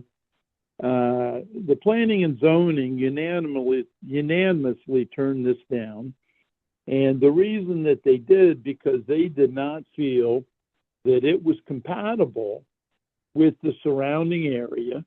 And I totally agree with that. Nobody has mentioned the renderings of this 7-Eleven do not match any of the architecture of our town. I mean, nothing. Doesn't match anything. They did not come in with something that would fit into the character of our town at all. And I think that needs to be part of this discussion. And I think that is one of the reasons the planning and zoning unanimously decided to turn this down. If you think about all of the towns in Lake County, you look at Clearmont's downtown, there's no gas stations. You look at Tavares downtown, there's no gas stations. You look at Eustis downtown, there's no gas stations. And you can continue all through the entire county. We would be the very first town that allowed a gas station in our downtown. Well, this And isn't I really just downtown though, Tim, is it? This is right on the Oh, periphery sure of it is it. downtown. We already have That's one. that's why it's town commercial. Sure, it's downtown. Right across. There's a gas why station that- across the street, Tim, in the downtown area, which is the I Sunoco. I understand that, but that's been grandfathered in through the years. This one is brand new. What So, is and architecture standard for the town? I mean, I'm kind of at a Excuse me? loss. I'm kind of at a What's loss. that? What's For this what? architecture standard of the town? I'm kind of at a loss because I look around, I see So- all different shapes, buildings, etc. That's all. I mean, I just And- don't and- like hearing that thrown up there when we really don't Well, have if you look, that I can see a standard architecture. John, if you look at our land development code and you look at our comprehensive plan, it specifically states that. Why do you think Venetia has like a little bit of a Spanish look? Because that fits into the character of the town. This Do you thing have any doesn't at more? all. This is a big block. So it doesn't fit into the town. Yes, sir. I'll move it along. We will comply with the town's architectural restrictions, and we believe that the elevation we supplied does. If the town feels different, then we'll change it. So you would be willing to change this to a Spanish motif at a lower elevation, a lower height than this?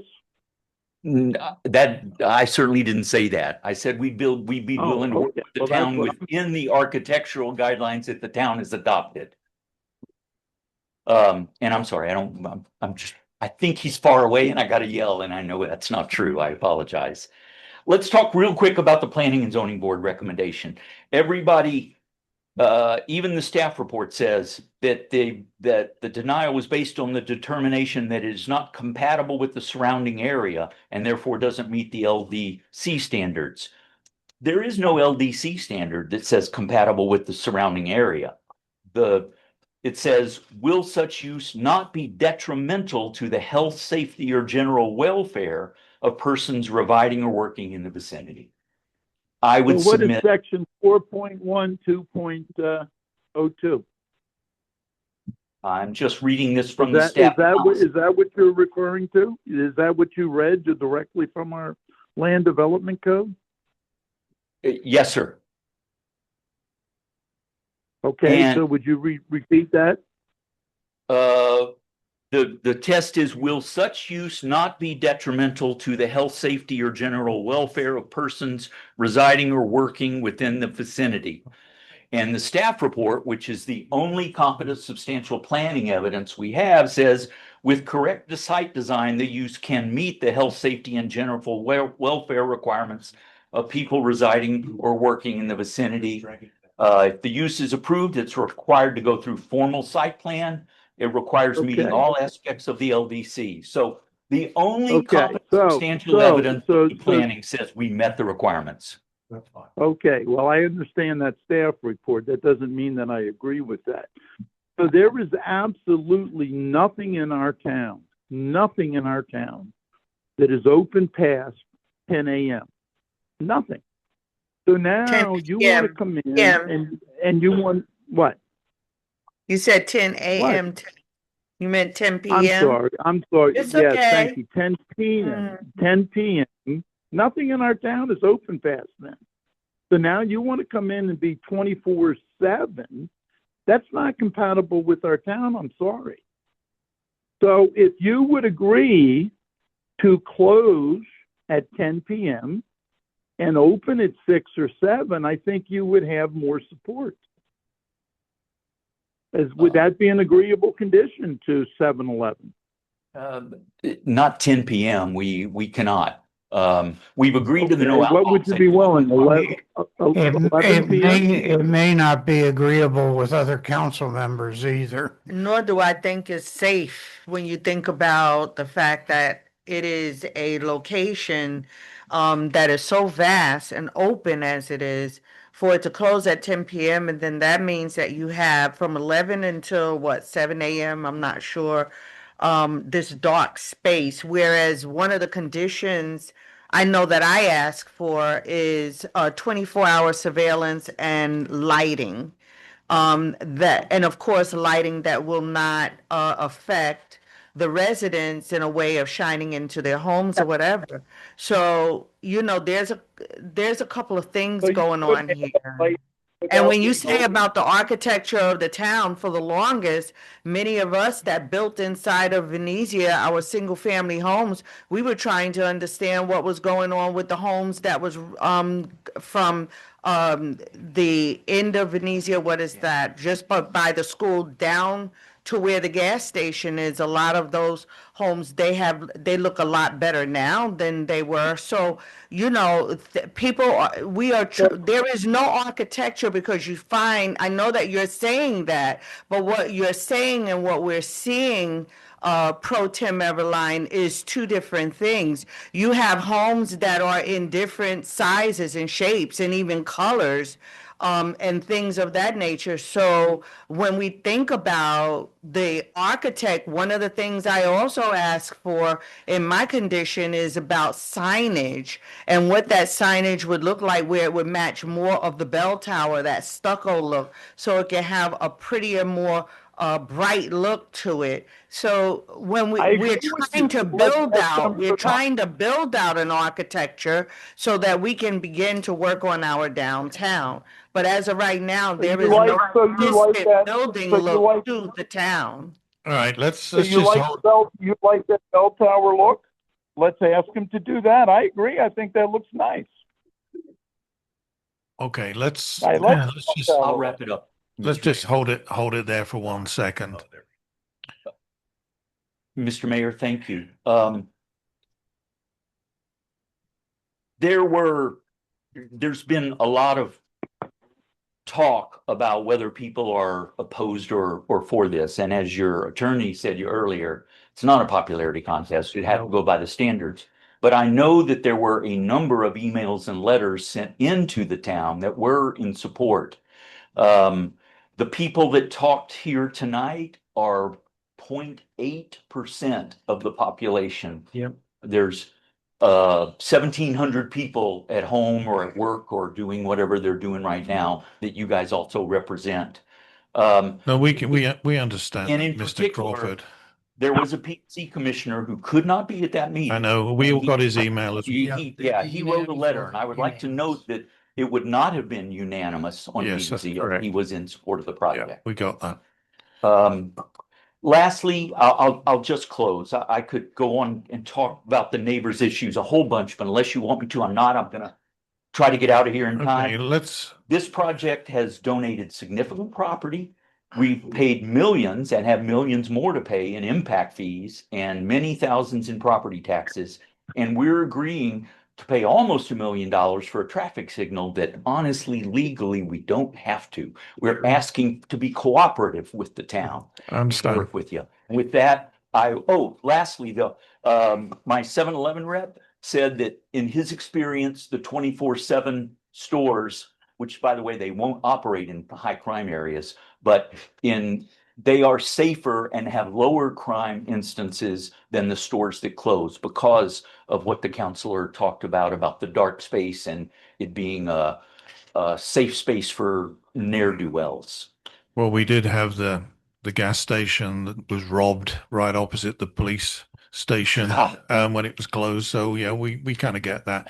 I'd just like to just bring the attention back to this. John was very gracious in getting this. Thank you. This. Do the pen. Nobody's got a laser. Okay, so this is at this moment in time. This is where this is going to go to the backside of the 7-Eleven. Yes, sir. Here.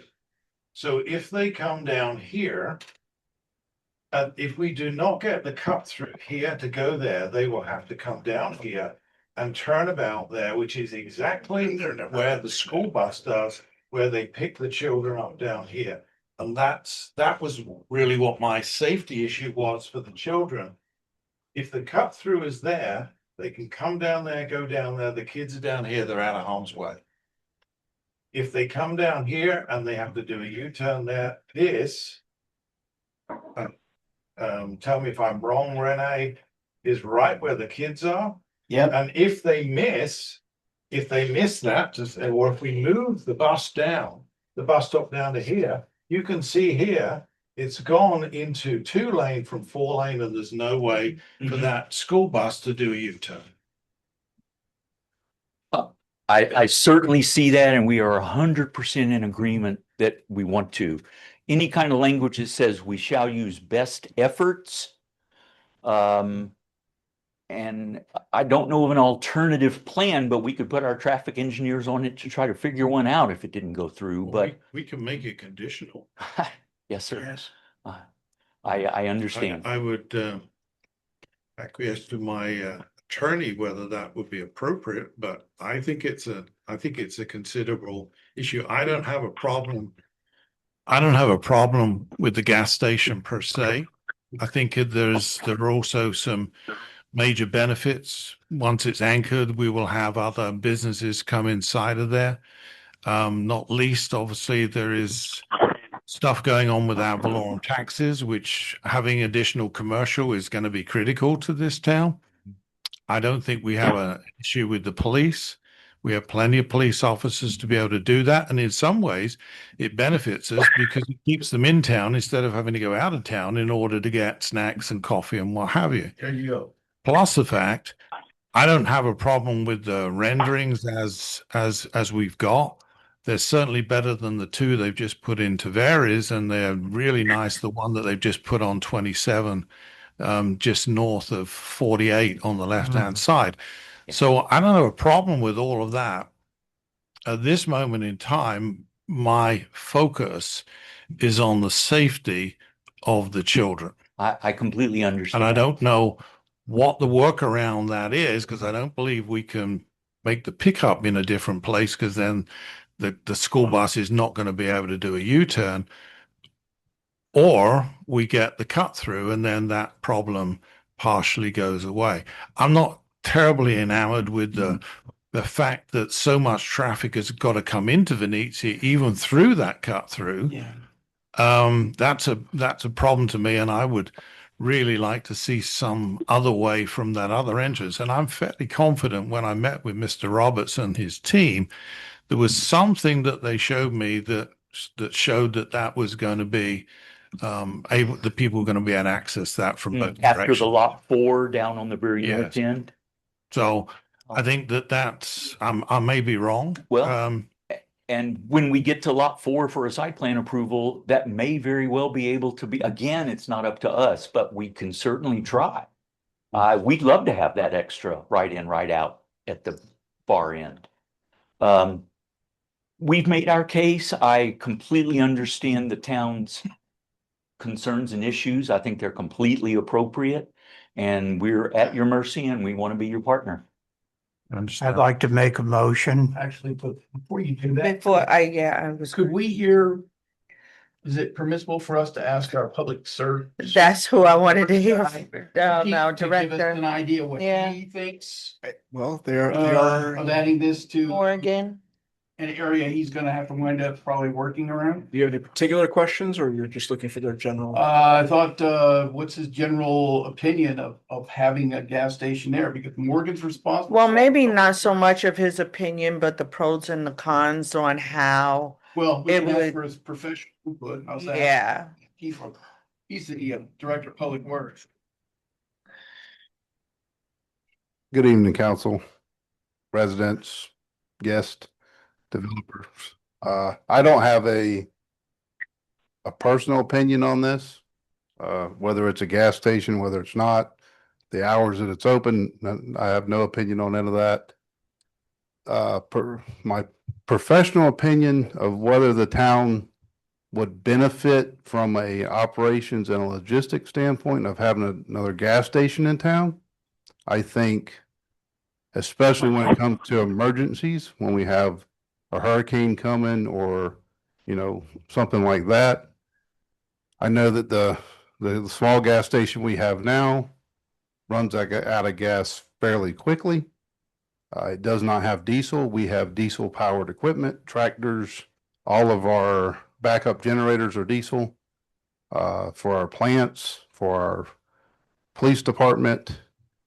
And we currently are installing 2 new diesel pumps and bypass pumps at our lift stations, and we have no diesel in town.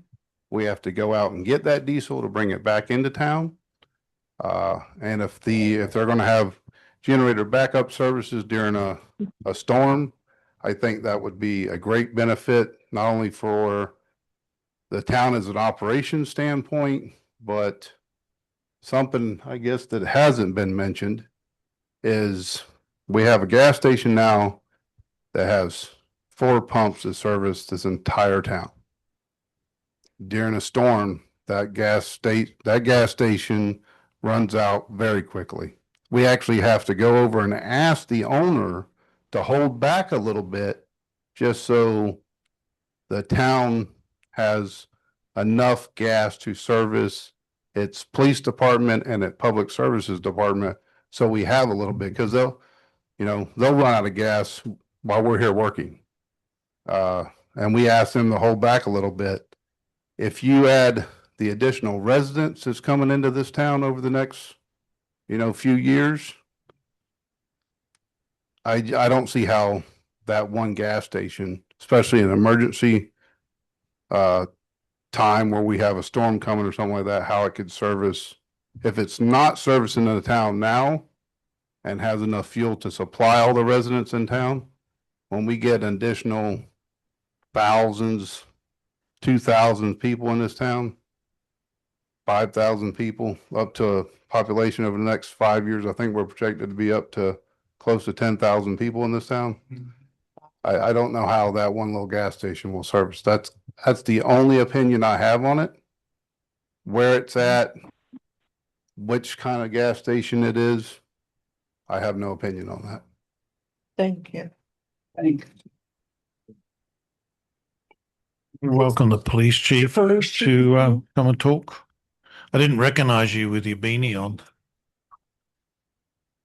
Sorry, I had to step out and got some IT stuff I'm dealing with over there.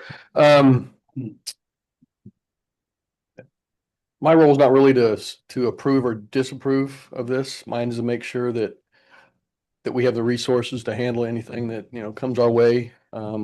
Obviously, if you have another store in town, I did some numbers from other areas like Tavares, and they average about 500 more calls a year, which is 20 to 30 a month. And it's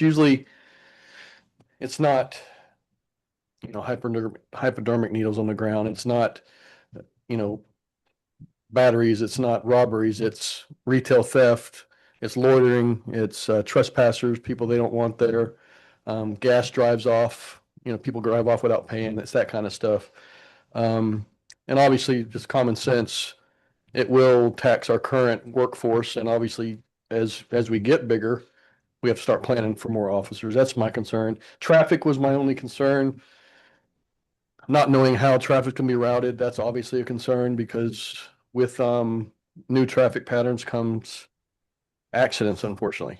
And that is an area there where we've just changed the speed limit, and the violators are constant there. And I do understand the concern with what type of crime it will attract. I haven't been able to find any studies that say that, oh God, 7-Elevens bring in heroin addicts or drugs. I haven't seen any studies that say that. It's just the typical lower level crimes that are going to happen when you have a convenience store, because it's a crimes of opportunity will happen. So, again, to approve or disapprove, it's not my place, but I just got to make sure we're ready for it. So. Thank you. Thanks, Chief. Stay warm. I want to speak one more time in regard to the bus stop. Now, there is a bus that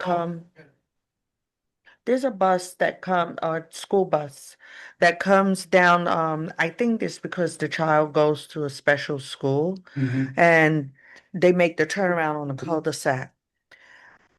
Which cul-de-sac? Which Calabria. And they also do it at Col- CNET. Well, that And Terracotta. There's children. There's if you're talking about the child that's deaf on Calabria, no, because he's gone now. That's the place no, that they sold. it's the one that is across that bus picks him up every day and drop off there every day. And they go down to the cul-de-sac, make the turnaround, and then go out. Okay. So what most important for the children to be safe, right? Even if the bus stop can move because once upon a time, the bus stop used to be on Messina in the early days, the very early days of Venezia, and it was on the corner of Messina and Venezia.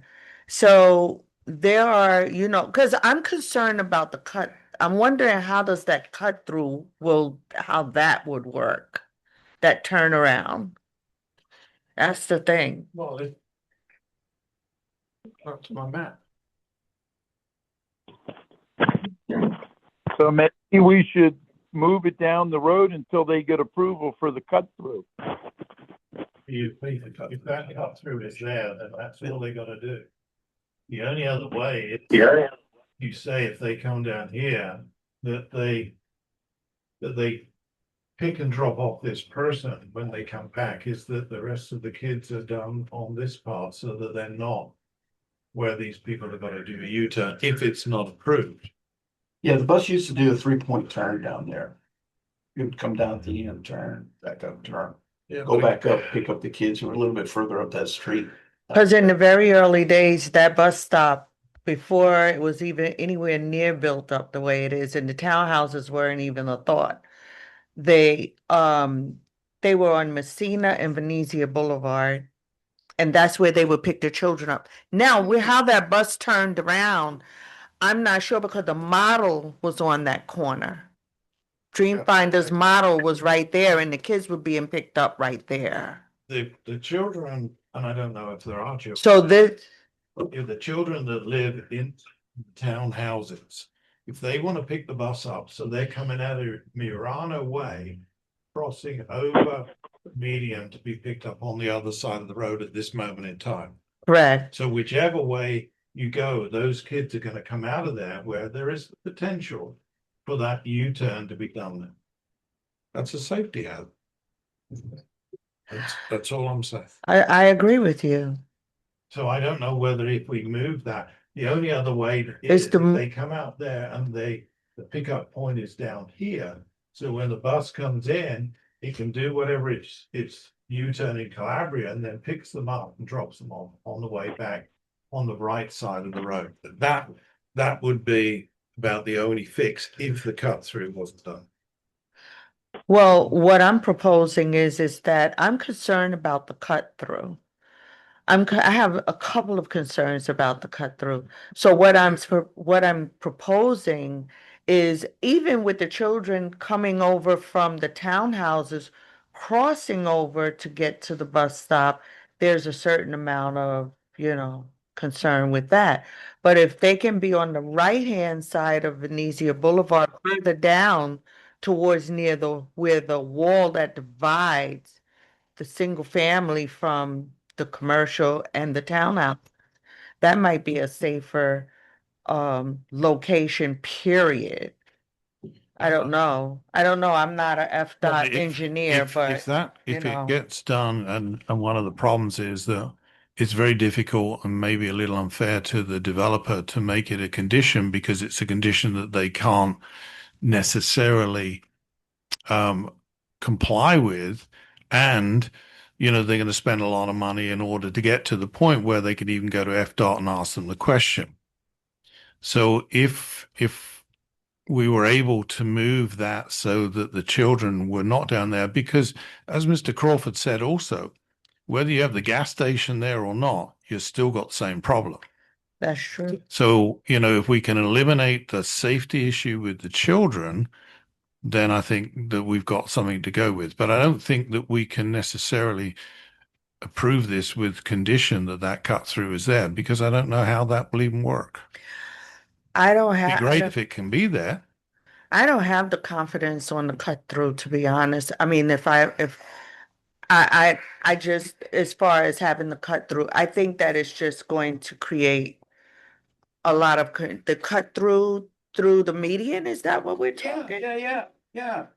I think that you go and you hit the bell tower, it's gonna be right behind the bell tower. That's where you're gonna go. Oh, but then now it leaves the bell tower open to, Be there. yeah, but This is where your kids are being picked up. Right, show them where the At cut the through will be. corner of Ronald Way and Venezia. The cut through we're talking about is up here. Right here. Because it has to go into the This backside of the This the whole road, site. that's a full 1,000 feet away. It's a block away.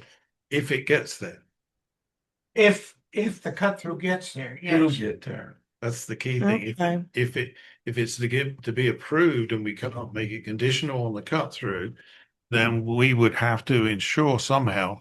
And I'm glad that April's just I'm picked gonna up a mic. propose a motion that makes it conditional on that. If you would let me make a motion and then we can discuss this thing. Let's And just maybe hear, move it along before midnight. let's just hear what April is about to say. Thank you, Mary. It's probably redundant to what Councilor Miles may be getting ready to say, but you can make it a condition, but then caveat it unless denied by FDOT. So you're still putting on the record that you want that to happen, but you recognize that another agency could ultimately say no. Thank you. And I would go stronger and even say that the developer has to use best efforts to apply for and obtain such permit. all right. You ready for a motion and then we And I can think fight if over that the was the motion? case, the town would have to exert all its influence on FDOT to get that done as well. Well, and yes, the influence of the town, and let's not forget our county commissioners to help us as well. Right. All right. So I'm gonna make a David? motion. Okay. Put my glasses on. Oh, man. I would like to make a motion to approve the conditional use for a convenience store with gasoline sales to be located on approximately 1.31 acres of Venetia South. PB stands for huh?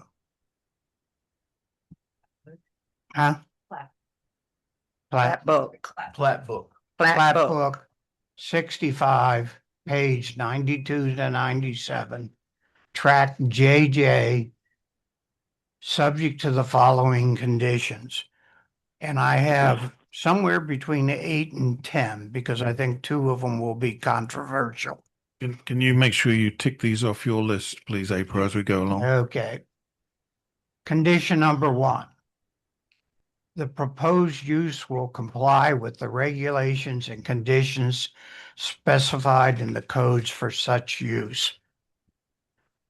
Condition number 2, the lighting program, including types of fixtures and design and photometric plan, will be revised and provided as part of the site plan review process so that the amount of illumination projected from the subject parcel onto an adjacent or nearby parcel zoned or used for residential purposes does not exceed 0.2 foot candle measured on the residential parcel no less than 10 feet from the parcel boundary. I'm going to skip your condition 3 for now because it's one of the 2 that I was talking about. Condition number 3, a 20-foot wide buffer in accordance with LDC section 6.02.10 sub D, consistent with the planning requirements of LDC section 7.02.02 B as in Bravo, be required along the southern portion of tract JJ abutting the pond tract and homes on Lido Drive. This buffer shall contain at least 1 canopy tree, 2 understory trees, all of which will be magnolias. That is, I'm modifying it. I'm specifying the trees will be magnolias. And 30 linear feet of shrubs and ground cover for each 50 linear feet of buffer.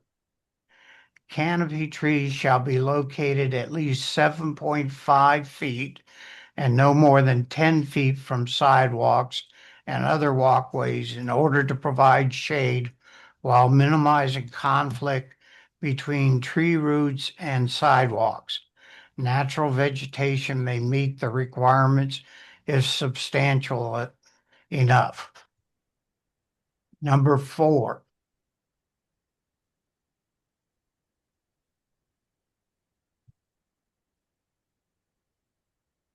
This conditional use must be implemented, defined as all applicable permits being improved and issued within 18 months of approval of the conditional use by the town council.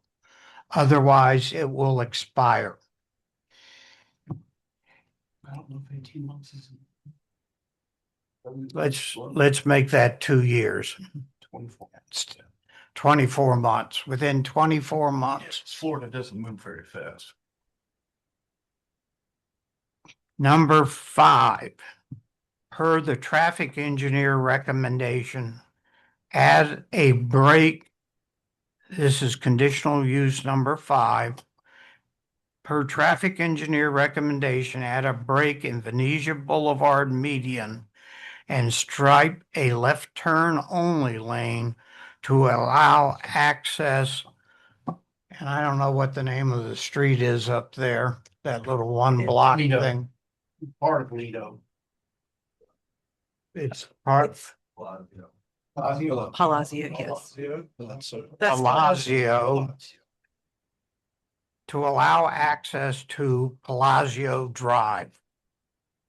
Period. That's a condition of approval. They must have a break that allows and a turn lane to go into Palazzo Drive. Number 6,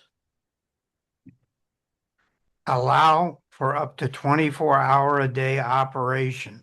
However, forbid alcoholic beverage sales, beer and wine included in parentheses, from 1 a.m. to 7 a.m.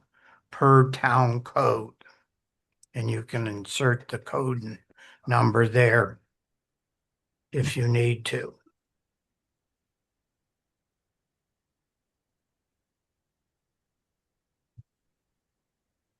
I'm up to 7. 7. Require complete internal and external camera coverage of the facility.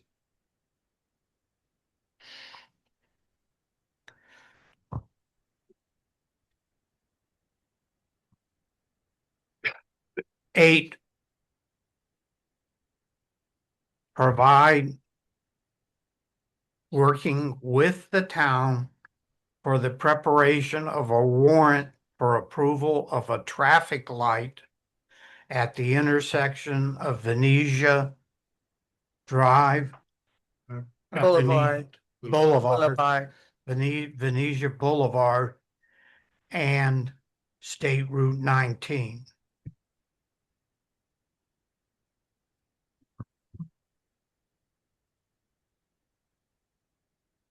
9, assist the town.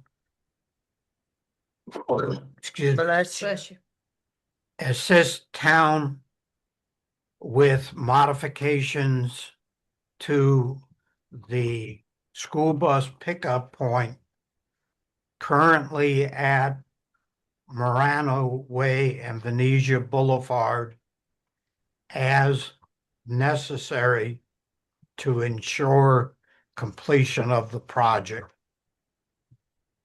11, I didn't count very well. 10. This is 10. Oh, this is 10. This is 10. Then I'm good. Going back to her 3. Yeah, what about back to your other one that you said was highly controversial? Yeah, well, I've already covered that, except for this one. If I can get my computer. And this, I have to ask some question. This is my final one, the 10th one.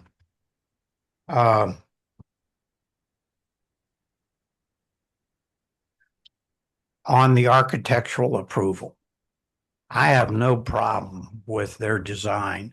It looks just like the one that they put at the corner of State Route 33 and US 27 in South Leesburg. And it looks very nice. And we have a very eclectic group of housing styles within the town of Howey as it's currently. So their design is okay as far as I'm concerned. So April, if you could put some language in that says we approve the architectural renderings as provided by the developer as the 10th. Yes, sir. Do you have any additional ones to his 10? Did he cover everything that you have? Just a couple of clarifications I would like to confirm before let me write that down. I'm just going to put architectural plans approved as presented. Yes. Okay, thank you. A couple of clarifying items. If we go to your, except for the fact that they pointed out that they didn't have the landscaping around the building done yet. They have to meet our landscaping code. yes, sir, that's correct. So that would be taken care of under condition number 1. So we're good there. Okay. Thank you. In your condition, working with the town for the preparation of requesting a warrant for a traffic light at Venezia Boulevard and State Road 19. The applicant did also offer that they would accept as a condition that they will pay for the light and installing it. Did you want to incorporate that? Yes, if you would add a sentence requiring that they will. How about if we say it's the intersection of Venezia Boulevard, South Florida Avenue, and Highway 19? Now we know Yes. that's the exact location. Just so somebody doesn't think that, oh, you really only need a traffic light on half the side of the road. Yeah. Hey, Don, I'm telling you. And they will work with the town engineer to uh, obtain warrant approval as required by FDOT, the town, and fund the installation of that traffic light at the intersection of Venetia, South Florida, and State Route 19. And the traffic light should have left turn arrows in all directions.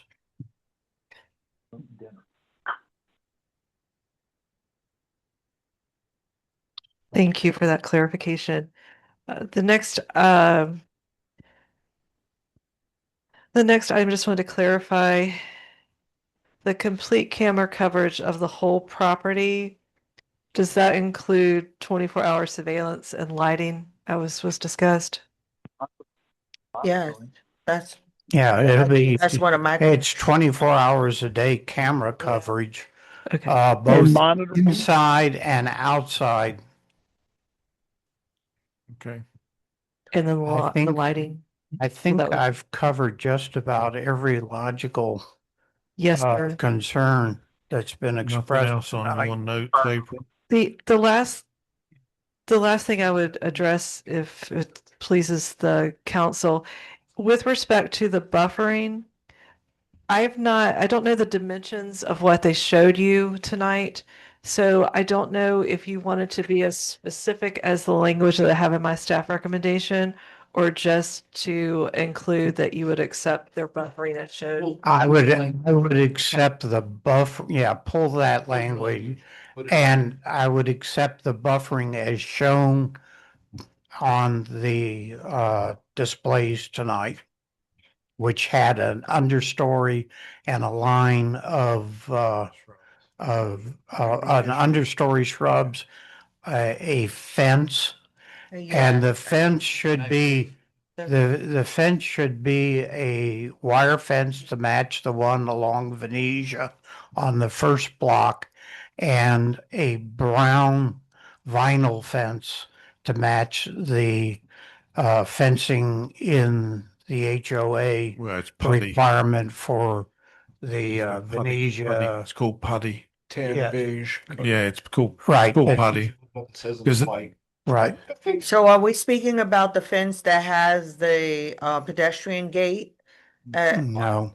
Why are we not doing that? Why do we put barriers across a public road? It's not a barrier. I would say that it is a boundary, because when you have the residents that are in the townhouses, I can see the future where someone is going to come to council, whether we're still here or not, and they're going to talk about individuals walking through. Yeah. And they're going to want a fence. Who's Well, going to pay for that fence? It's got, So- if you remember the picture they showed, Yeah. it's got a pedestrian It's fence. got a pedestrian gate. It's got a pedestrian gate But the that would thing let is, people walk through.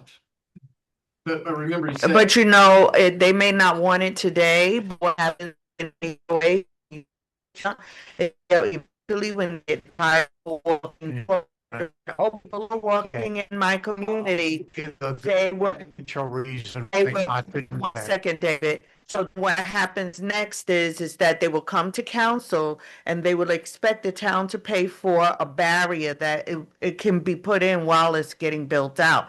Otherwise, I would like to see the language that allow the HOA to have to do a special assessment, and that way they will have to pay for the fence if in the future that they decide If they want you it. put a barrier up there, that makes it no longer a public street. And if we ever have to fix hurricane damage in that community downstream, FEMA will not reimburse the expenses because we put that barrier up. but they still have ingress and egress out of another road. So that doesn't make it a town road. It's not like it's making it a gated community where people can't come in.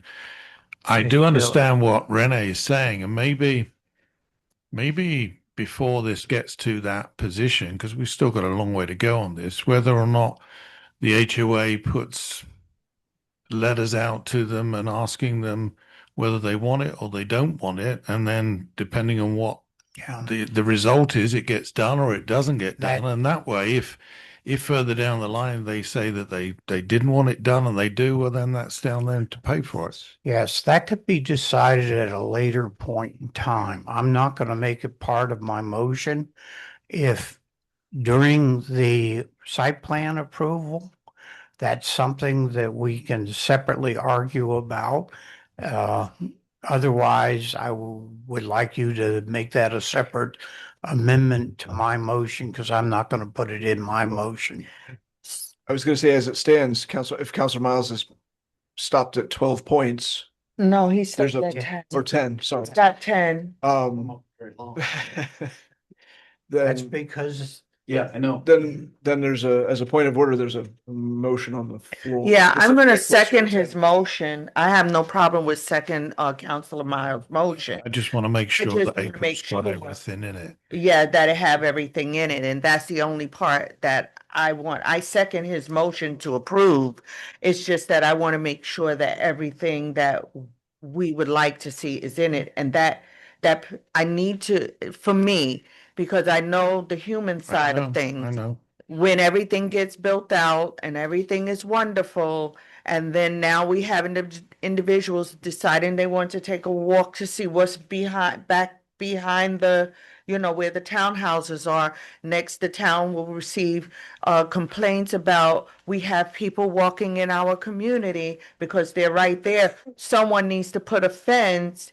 I want it to be remembered that, look, I mean, we know how HOAs work. If we want certain things done, we either do a special assessment or it's an increase in the assessments if you want that done. That we don't want that for them. So No, that's the only thing that I'm pointing out. But as a town road, of course, anybody's got the right to walk down Oh, there, for whether they sure. like it or not. That's why I'm saying I think if you in the interim period that we ask them whether they want it or they don't, and we send them a letter. It's a yes or no answer. We give them as much information, and when they come back, we just tot it up, and the max, the majority get what they want. But I think to David's point, we can deal with that in that interim period and not as part of this motion. Yeah, Well, I let's second his let's not motion. get into a further dispute over one little point when we can address that separately when it comes to site plan approval. Is that not correct, April? Did we complete everything, April? Yes, sir, that's correct.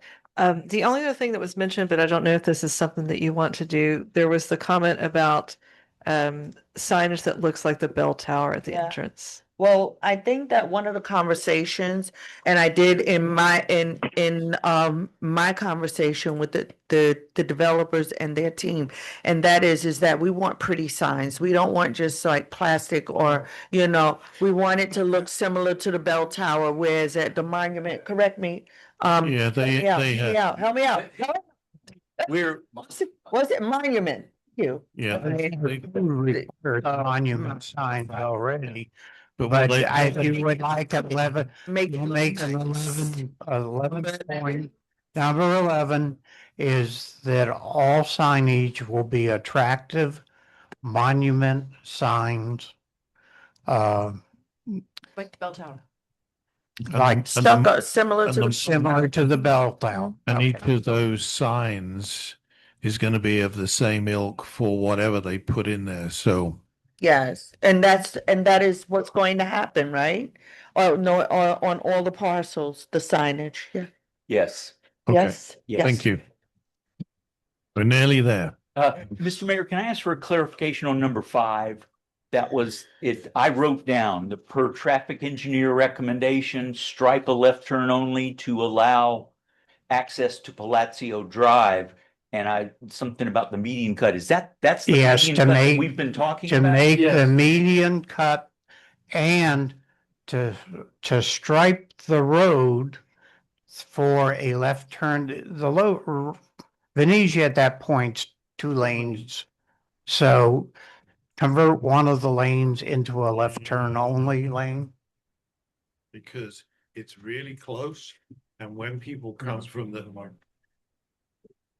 Can you not hear me? When people come from the north side, and I do this, you pull in there and you're automatically in that left lane. You're not in the right lane. And therefore, as soon as you're into that left lane, you're going to be in a turn left lane. I don't know whether that's necessary. If you don't do that, Mr. Mayor, they're gonna have trouble seeing the turn into Palazzo because of the landscaping that's on the median on each side of it. Because the cut through is only gonna be about 20 to 25 feet wide. And if you don't stripe the road that way, they're gonna whiz right by it, and then they're gonna make a U-turn up there at the next block where Morano Way is in order to get to the gas station. that for traffic engineer to decide. Yeah. You could amend your motion to have the same language that the engineer put in his staff report if you like, and leave the more detail to the site plan review stage, if you Yes. would be comfortable with that. I'd be comfortable with that. Okay. Yeah, because you also want, when people come out of Palazzo, that they don't have a right turn only, that they can turn left as Turn well. left. Because if I go get gas and I live in Venezia, I don't want to have to. Well, I suppose I could go down into the townhomes and then take a right and then take a left, but that's just. I don't see any reason why they couldn't be allowed to do right and left turns. Okay. You might want to put something on the stop sign that shows if we're crossing a 4-lane highway, Yeah. just. Well, we can let the traffic engineers figure that out. Yeah. Okay. Stuff.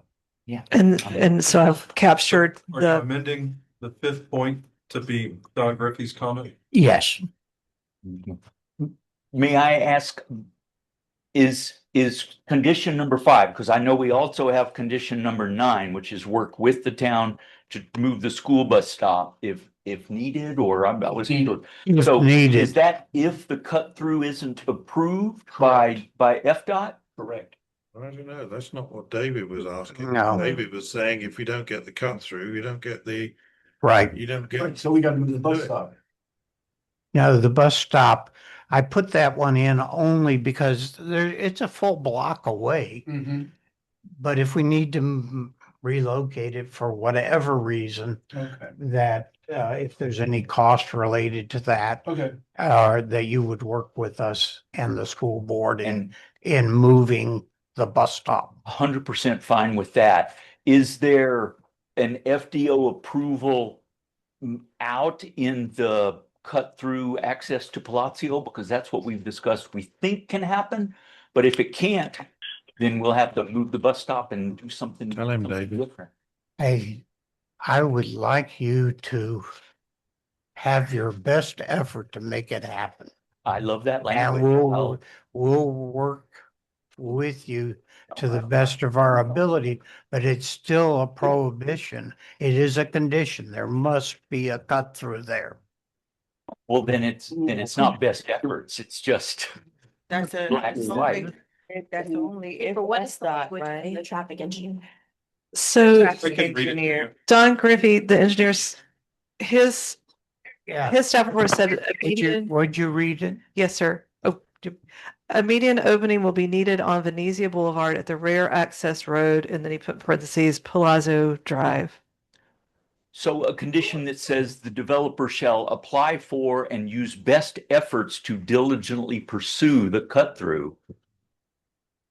And because it's a condition that's out of our control. It is, and I mentioned that earlier. Of course, the thing is that if you apply for it and we support it and we bring into FDOT's reasoning about the safety of children, then there's a pretty good chance that they're going to do it. I don't understand why they wouldn't do it. I really agree. don't. And I think once the signal goes in, their stacking problem becomes much less. Right. And not a traffic engineer. I want to leave it Right. to them. But I agree. That's why I specified that the traffic light that goes in has to have left turn arrows right. on all 4 directions. So that will help you solve that stacking problem coming in. So are you happy to amend your motion that it's not a condition, that it's best efforts to get that cut through, David? Because that's really what Mr. Crawford is asking. No, I mean, I'm not proposing to change that. So you want to make it a requirement? I want to make it a requirement, yes. Uh, Is that a deal breaker for Uh, you? my client is saying yes. I am not certain about the legality of the town requiring conditions that are outside of our control. It's like saying we have to have cross-access easement from a neighbor whose property we Well, don't own. it was within your control because you built the thing in the first place. Yes, but we don't control what FDOT will.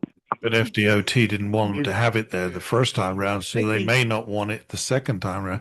Let's defer this to Heather, because what we don't want to do is, first and foremost, we don't want to scupper what we spent 4 hours discussing. But the other thing is that we also don't want to be in a situation where we're making a condition which we're not entitled to make, that's going to end up either with an appeal or a lawsuit. So you That's tell us. true. It's out of the developer's control. So you tell us, Heather, what? How about making a condition where you have the requirement for the cut through?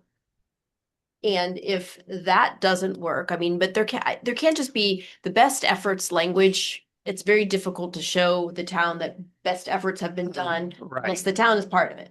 But I think that if the town is part of that and it can't be done, then there needs to be something done with respect to the children being moved, and there needs to be the safety addressed. So I think that can be made into one motion. I mean, one part of the, not one motion, one part of the condition to say that it's got to be either the safety has to be acceptable to the town for the children, or the condition has to be carried out with FDOT, but the condition, the town's got to be part of that whole. Well, and our public works director and our town engineer meet regularly with FDOT to talk about exactly these type of things. So I mean, I don't know how we could work that in there, but that they have to work to the satisfaction of the town engineer and public works director. That these, I hate the phrase best efforts at this point. April's got a solution. It might be the cleanest to keep everything you said, but add on to motion number 5, where it says what Don Griffey put, that a meeting opening will be needed, or you say will be required on Venezia Boulevard at the rear access road, Palazzo Drive, unless denied by FDOT, because then that is very solid. And it begs for everyone that is concerned about this project to work together to get it approved by FDOT. And so that you don't get into machinations about. So what you're saying is force the success. I think that's what everyone is saying, really. Because if you make it a condition, but then you want everyone to work together to make it happen, then the impetus is to make it so that FDOT doesn't deny it. Yeah, I can't. No more than I cannot predict what FDOT will do on that thing. So, but I think it's important that that cut through be done by them in order to make the entrance to this 4-parcel thing work out better. And I mean, it would have been nice if when they originally did it in 2009, they had backed Palazzo a little bit further this way. Of course, that would have cut out 1 or 2 townhouses. So, you know, it is what it is, but we want to have that. I like what you're suggesting. That's okay. Unless it is denied by FDOT. Thank you. Yeah, because you're going to want that gate in there, because the other thing is that if we don't have the cut through, they'll come down, and instead of doing a U-turn at Murano, they'll turn in Murano, and then they'll turn in Toledo, and they'll just go through the townhouse to get there. And But Mr. that Mayor, gate might we be would in there. agree if it really is a site plan issue, and maybe we can get HOA input by then. And without it being a condition that we have to do the gate, a condition that says we will, Yeah, with no, the HOA, and if they want a gate, we'll I'm install not the putting gate. that as a condition. I'm just simply pointing out the fact that the likelihood is the gate's going to be necessary if we don't get the cut through. Right. Because otherwise they'll use that as another shortcut. Well, I'll give you my word that we will leave that option open for us all the way through site plan approval at our expense. Yes, so we don't need to address it. Is there anything else, April? No, sir. You all did a great job covering everything. Okay. April, can you reread 5? Review 5, yes, sir.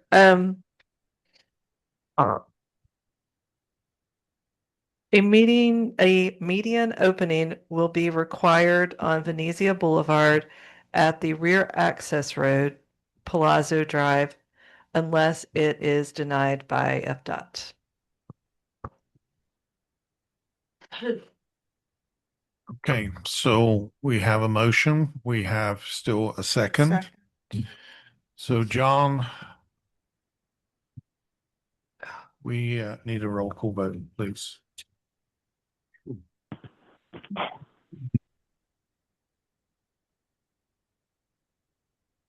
Councilor Arnold? Do we have a second already? Yes. Yeah, I said, Yes. Councilor Lanneman? yes. Mayor Pro Tem Everline? Well, before I give my vote, I just have a couple things to say. Number one, I've been on this council for about 1 year and 4 months now. 75% of the time, this council has voted in opposition of what our planning and zoning people have voted on. I believe in planning and zoning. I listen to what they say. Unfortunately, our council does not seem to listen to them. I also want to say that studies were done, polls were made. 87% of the residents in town, according to what was on Facebook, did not believe that this should happen. We are elected officials. We are elected by our residents. Our residents said they don't want it.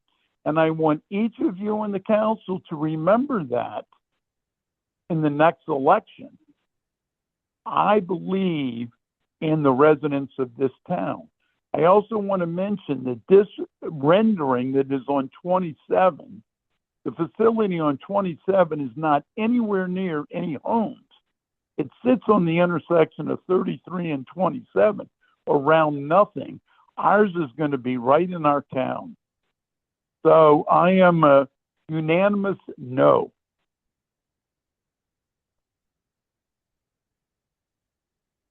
Councilor Miles? Yes. Mayor Wells? Yes. Motion passes. Before we adjourn, Mr. Clerk, I would like the record to reflect a couple of items. A, there were letters of support that were sent in for this project, and B, that the testimony of those who did not like the idea, unfortunately, did not meet the legal test of competent and substantial evidence. Because there's a quasi-legal hearing here, we had to use that, not personal opinions. Thank you very I much. would also like to say on the record that it had nothing to do with personal opinions. It had to do with planning and zoning. It was not a personal opinion. Thank you very much. It's the beginning of a long process and I hope a good partnership. And we got to get out of here by 1 because I need a beer. Thank you. Nothing else is open in the town though, right? Mission Inn is right out on the side of town. And there, Be able to go to 11 for treats after the town council meeting. If we can just draw back to order because this meeting is not adjourned, we still have council comments as part of this agenda and we can skip through those and get adjourned as quickly as we can. It's no report. I'll see you next week. Renee made a motion to adjourn. oh, Who's the next? I One comment. I sent an email, I think on Friday, may have been Saturday, to the town manager concerning the the wastewater issue. Yes. And I hope that everybody had a chance to read it and We'll be form an bringing them opinion. to an upcoming meeting. Okay. Next one would be good. Do you have anything, Tim? Yes, I do. I just want to say that I am embarrassed that I am part of this council. That's all I have to say. Thank you. Councillor Arnold? My only reply would be to Councillor Miles, if you feel embarrassed. Not Miles, Everline. Everline, go ahead and resign. Okay, let's keep civil order here. Everybody is entitled to their opinions. Councillor Miles, you're done. Councillor Lanneman, anything? No, sir. I have nothing also, so a motion to adjourn, please. Motion to adjourn. Second. Second. All in favor, say aye. Aye. We are adjourned at 10:05 PM. Yeah, Michigan is open until I think 11 p.m. Oh, that's right. Okay. There for Oh, my God.